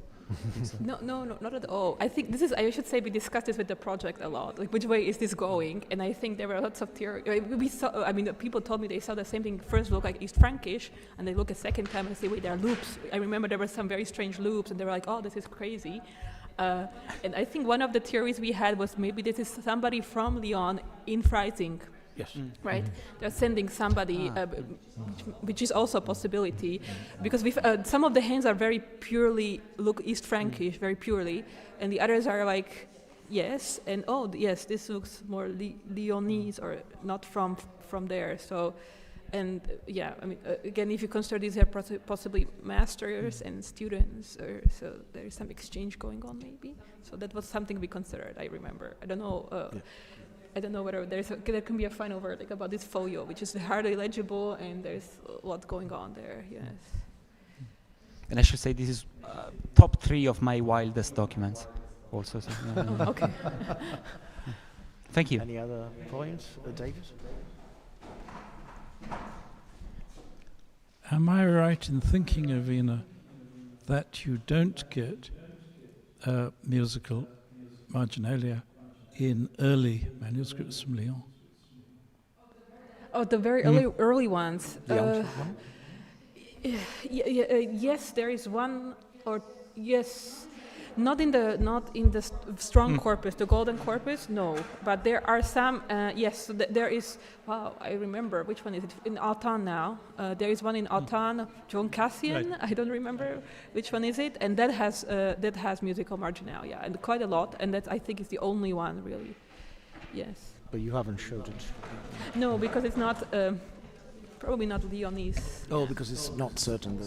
Yes, not certain or not as strong. I have just a question. Could you go back to the antiphon sive oratio dicenda in via? I think it's really nice. It's really interesting. And then there's an offertor offertory functics. Okay. And I wonder, you said that there are concordances in other manuscripts. One is from Limoges. I can tell you there are 4 manuscripts. I have written them somewhere. That's interesting, because if they overlap with a pilgrimage route, that would be interesting to find out whether there's any reason why an Oratio dicenda in via is written in that manuscript.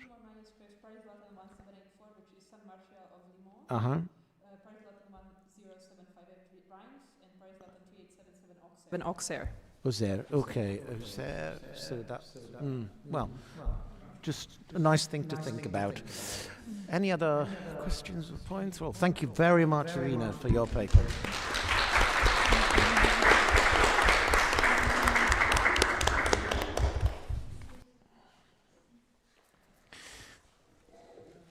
Okay, then I'm going to present and introduce the last speaker of the conference, Giovanni Cunego, who received his PhD from Cremona, the University of Pavia, and his supervisor was Professor Rodovaldo Tibaldi, who is here with us tonight, and he has been working on Scribemus for a year, in fact. Yeah, just 1 year.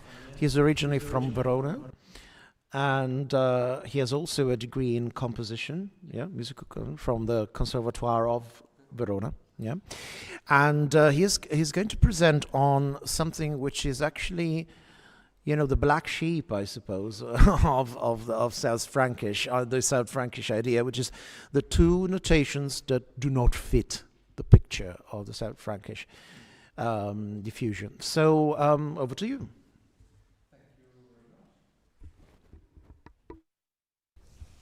So, throughout the Carolingian and post-Carolingian eras, southern Western Europe, from the northern Iberia and Catalonia and southern France and northern Italy, was characterized by continuous mutual interactions resulting in shared cultural, liturgical, musical, and notational connections of varying degrees. Along this corridor stretching between the Pyrenees and the Alps, cantors, clerics, and monks traveled, facilitating the transmission of knowledge and cultural exchanges that shaped the musical and notational identity of the communities in this area. Throughout this 2-day conference, the interconnections, not only musical but cultural as well, between these areas have been constantly emphasized from various perspectives. Regarding the more strictly notational aspect, Giovanni Varelli has previously discussed the existence of a South Frankish model for the musical notations of this area. Furthermore, Marcus Jones and Emily Wright have identified several similarities between the notations of this area, Old Hispanic, Catalan, Novalesa, and Bolognese, which share a common notational vocabulary that was gradually adapted by different communities or individual scribes, along with specific principles of design and function. However, within this very area, in this pneumatic haystack, 2 other musical scripts were elaborated that exhibit characteristics very different from the so-called South Frankish notations. I'm referring to the Nonantolan script developed at the Abbey of Nonantola in northern Italy and later adopted by other religious communities in the Po Valley, and the Aquitanian script, predominantly found in sources from southwest Francia, notably from Albi and Limoges. Although they mainly employed a shared set of basic graphic elements common to other European musical scripts, these musical notations developed unique strategies for the representations of sounds. For instance, a notable feature of an Nonantolan script is the linking of an isolated neum or the initial neum of a melisma to the vowel of the corresponding syllable. On the other hand, Aquitanian notation features distinct neums, namely the virga cornuta and virga semicircularis, that are absent from other pneumatic scripts. Beyond their specific notational peculiarities, the 2 musical scripts share several general similarities. Both notations were developed and employed by communities flourishing in that southern region of Western Europe, which was characterized by the profound cultural, musical, liturgical, notational connections described earlier.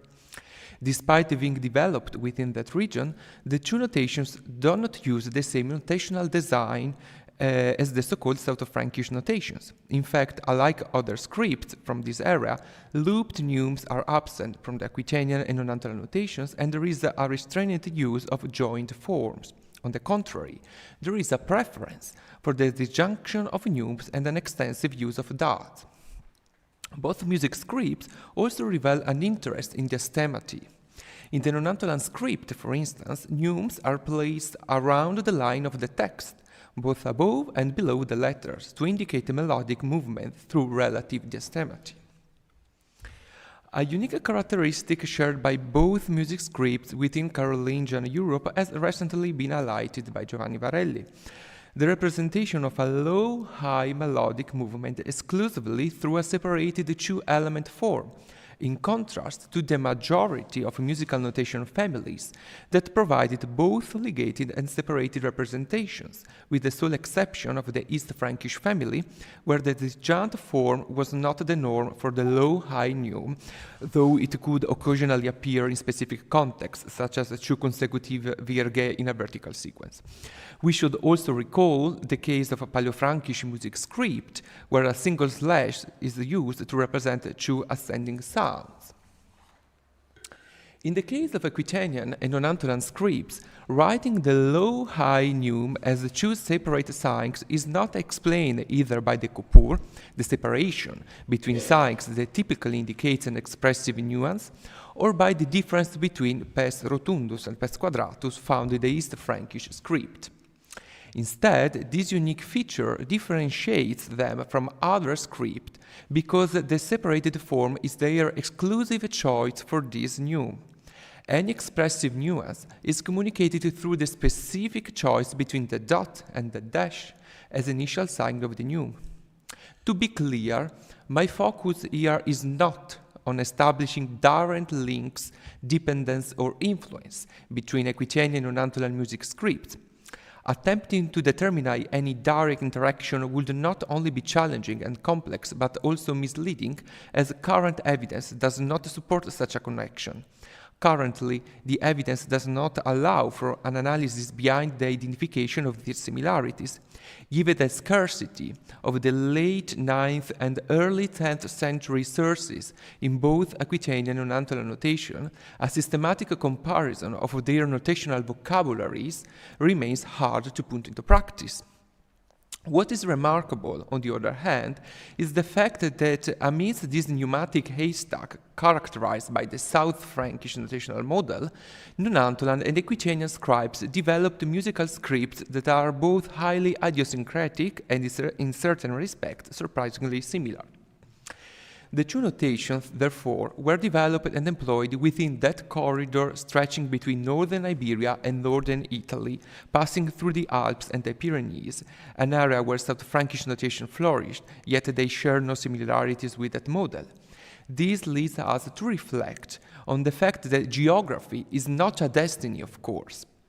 That is to say, geographical proximity alone is not enough to ensure that notations share the same elements.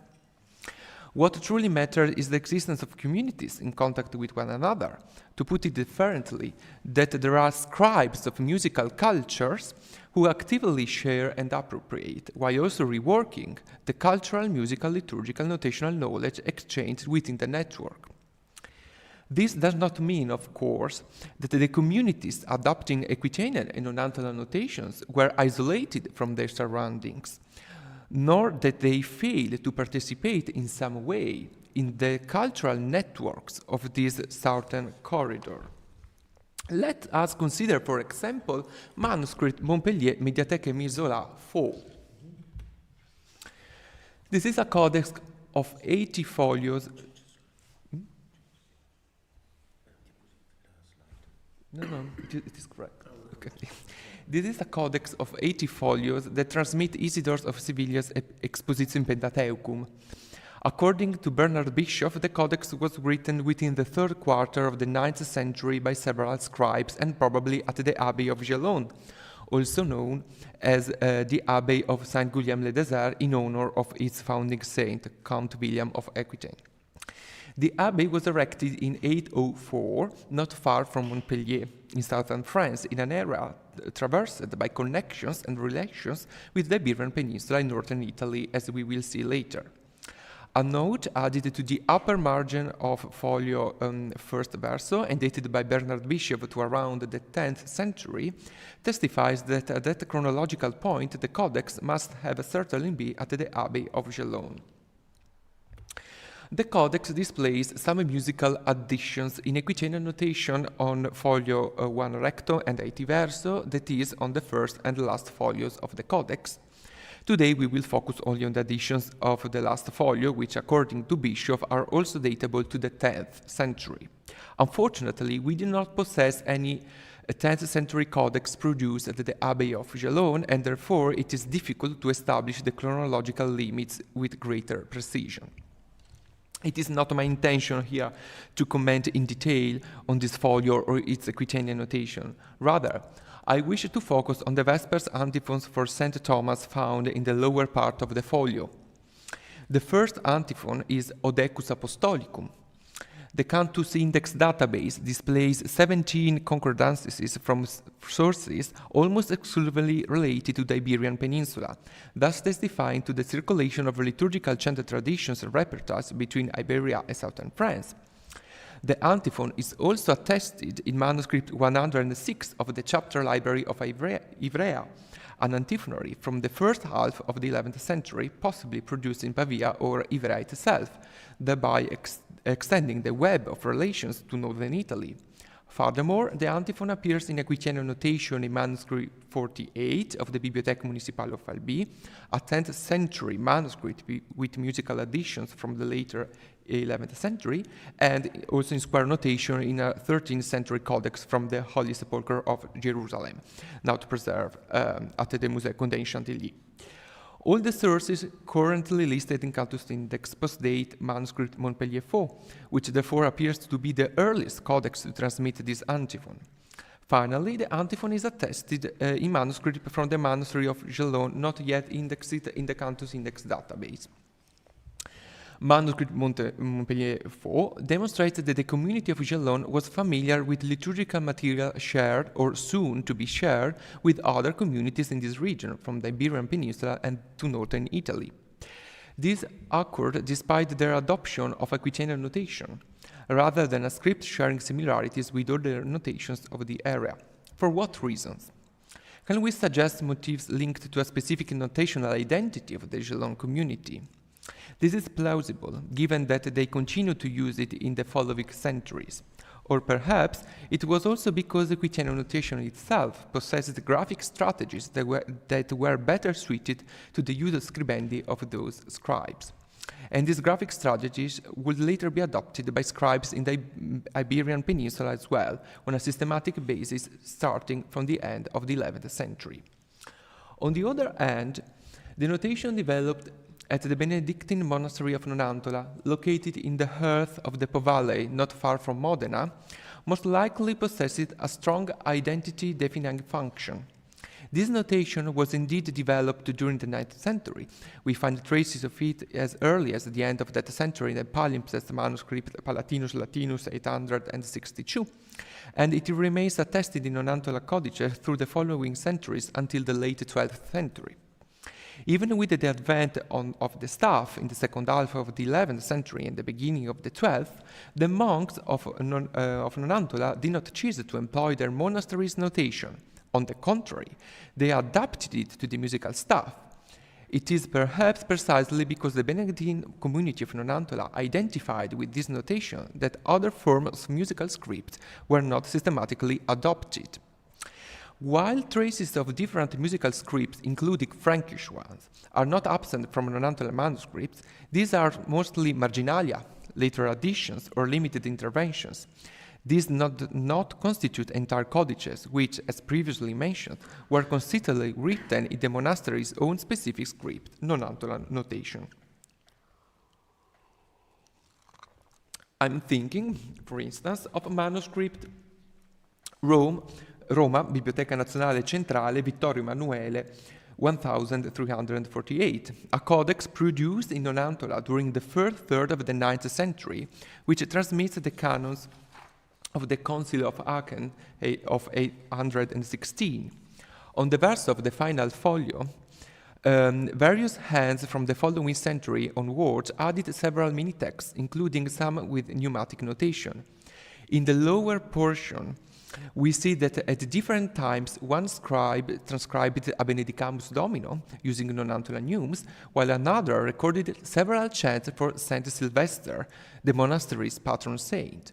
In the upper portion of the folio, however, a different hand notated the beginning of a chant, now barely legible, perhaps the sequence Laus tibi Deus Pater, using neumes that are clearly not Nonantolan.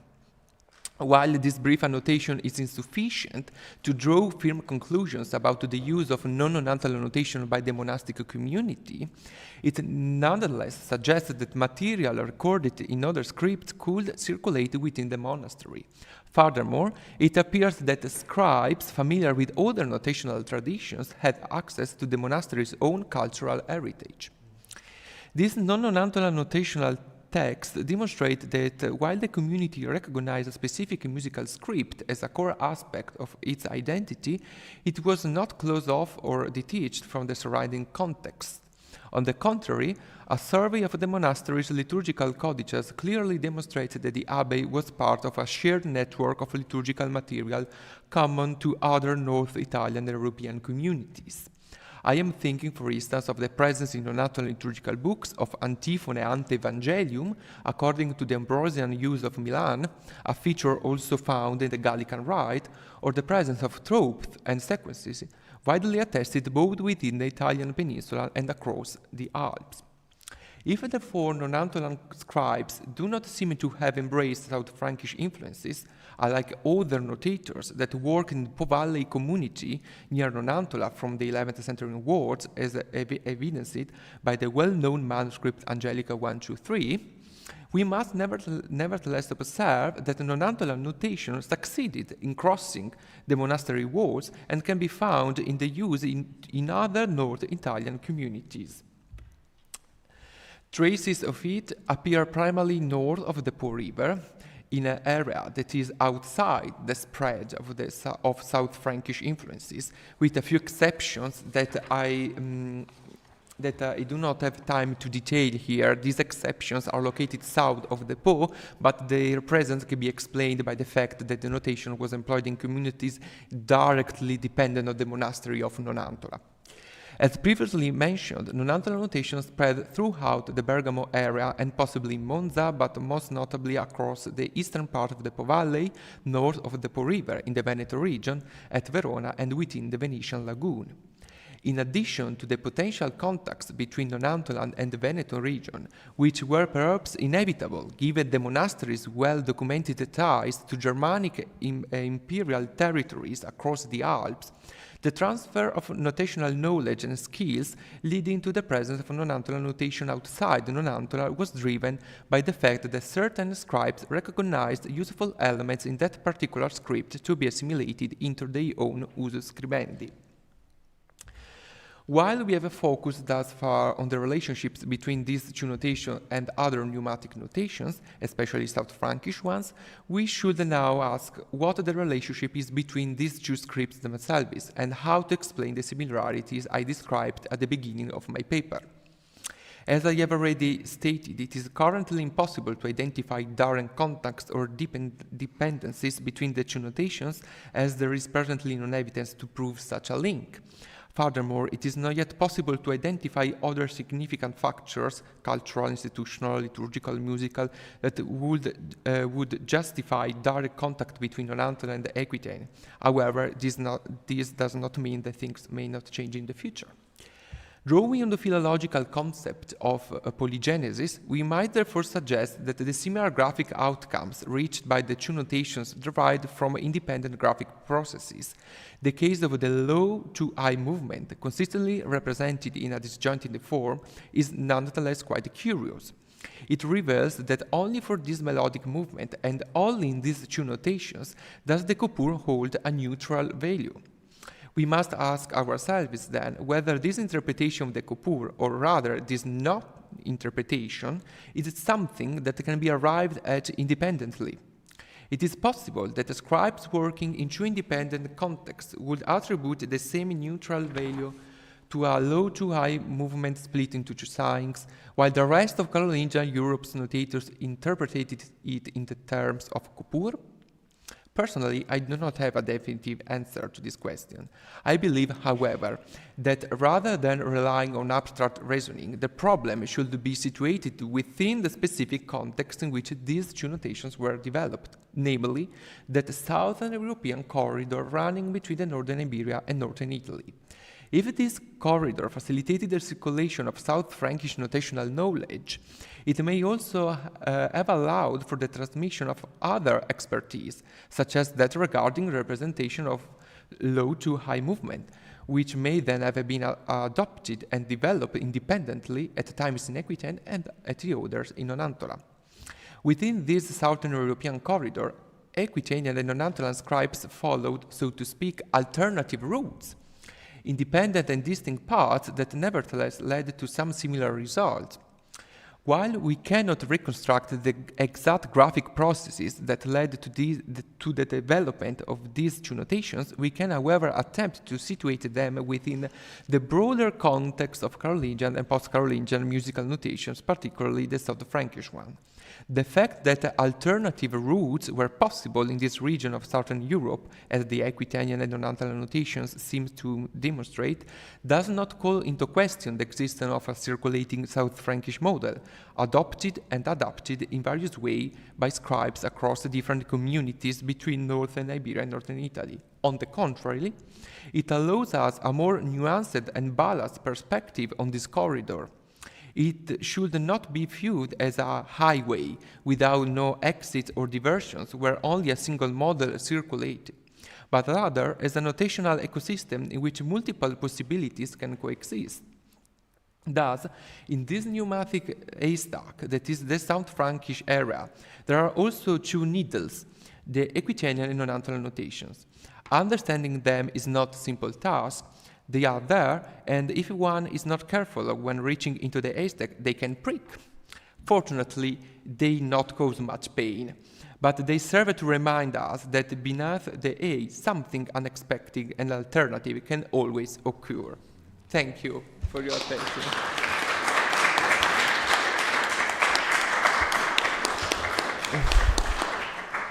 Exactly 20 minutes. Thank you very much. Thank you, Giovanni. Is there any question? I should say, oh yes, sorry, Susan. No, please.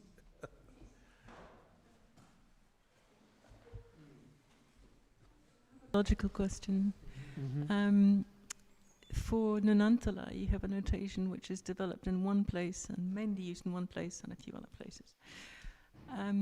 For Aquitanian notation, I mean, I'm not even sure what we know about if anybody's made a list of 10th century sources, but it's a very wide area, and I'm not sure where you start from. I mean, I'm sort of think about Marie-Noël's article on LB 44. I mean, she's talking about a proto-Aquitanian notation, and even if one forgets the proto bit, the fact of the matter is there must be something. I mean, that is not quite the same as what you find at the end of the 10th century, whereas the Nonantolan notations that Giovanni worked on in the Caesariana manuscript of the, as it were, early 10th century don't look incredibly different from what's going on in the 11th century. So I'm not sure that the Nonantolan notation changed as much as, but in any case, there's sort of greyness in my knowledge of Aquitanian notation. I'm not sure if there's much more information. Yeah, you are completely right. Nonantolan notation didn't change very much throughout the centuries. In fact, also, no. Can you see the? No.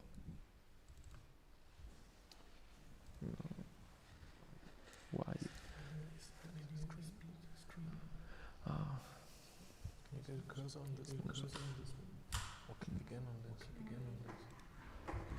È questo? No. Non riesco a far vedere il PowerPoint. Perché è in estende, quindi devi fare andare la presentazione.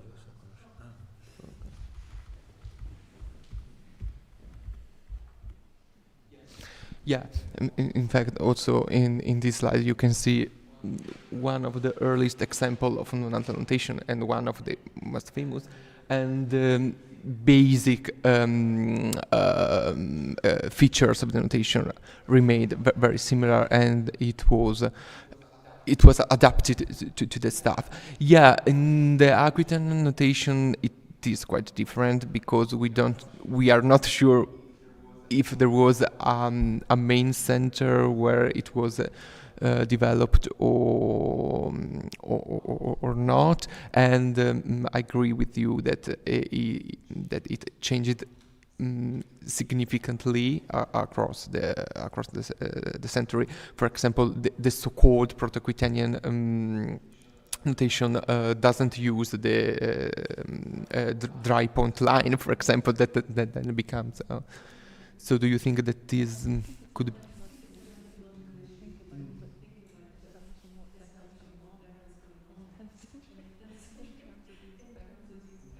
Mm-hmm. Okay. Yeah. Any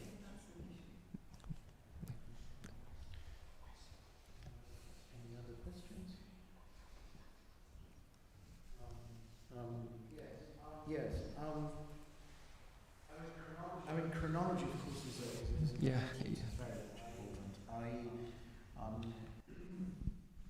Why do we have these two notations that completely decided, let's put it this way, completely decided to avoid using the joint shape for the pes? Is that because they rejected it? Is that because they weren't aware of it at the time when they began to be designed and developed?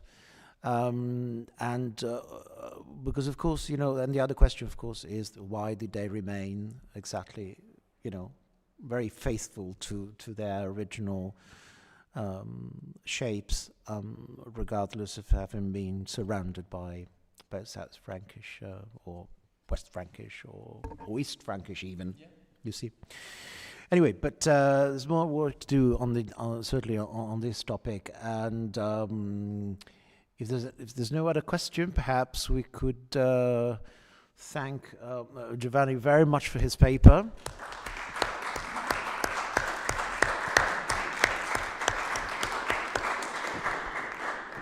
And now I would like to ask the assistants to stop the YouTube streaming. No, it's not possible? Okay.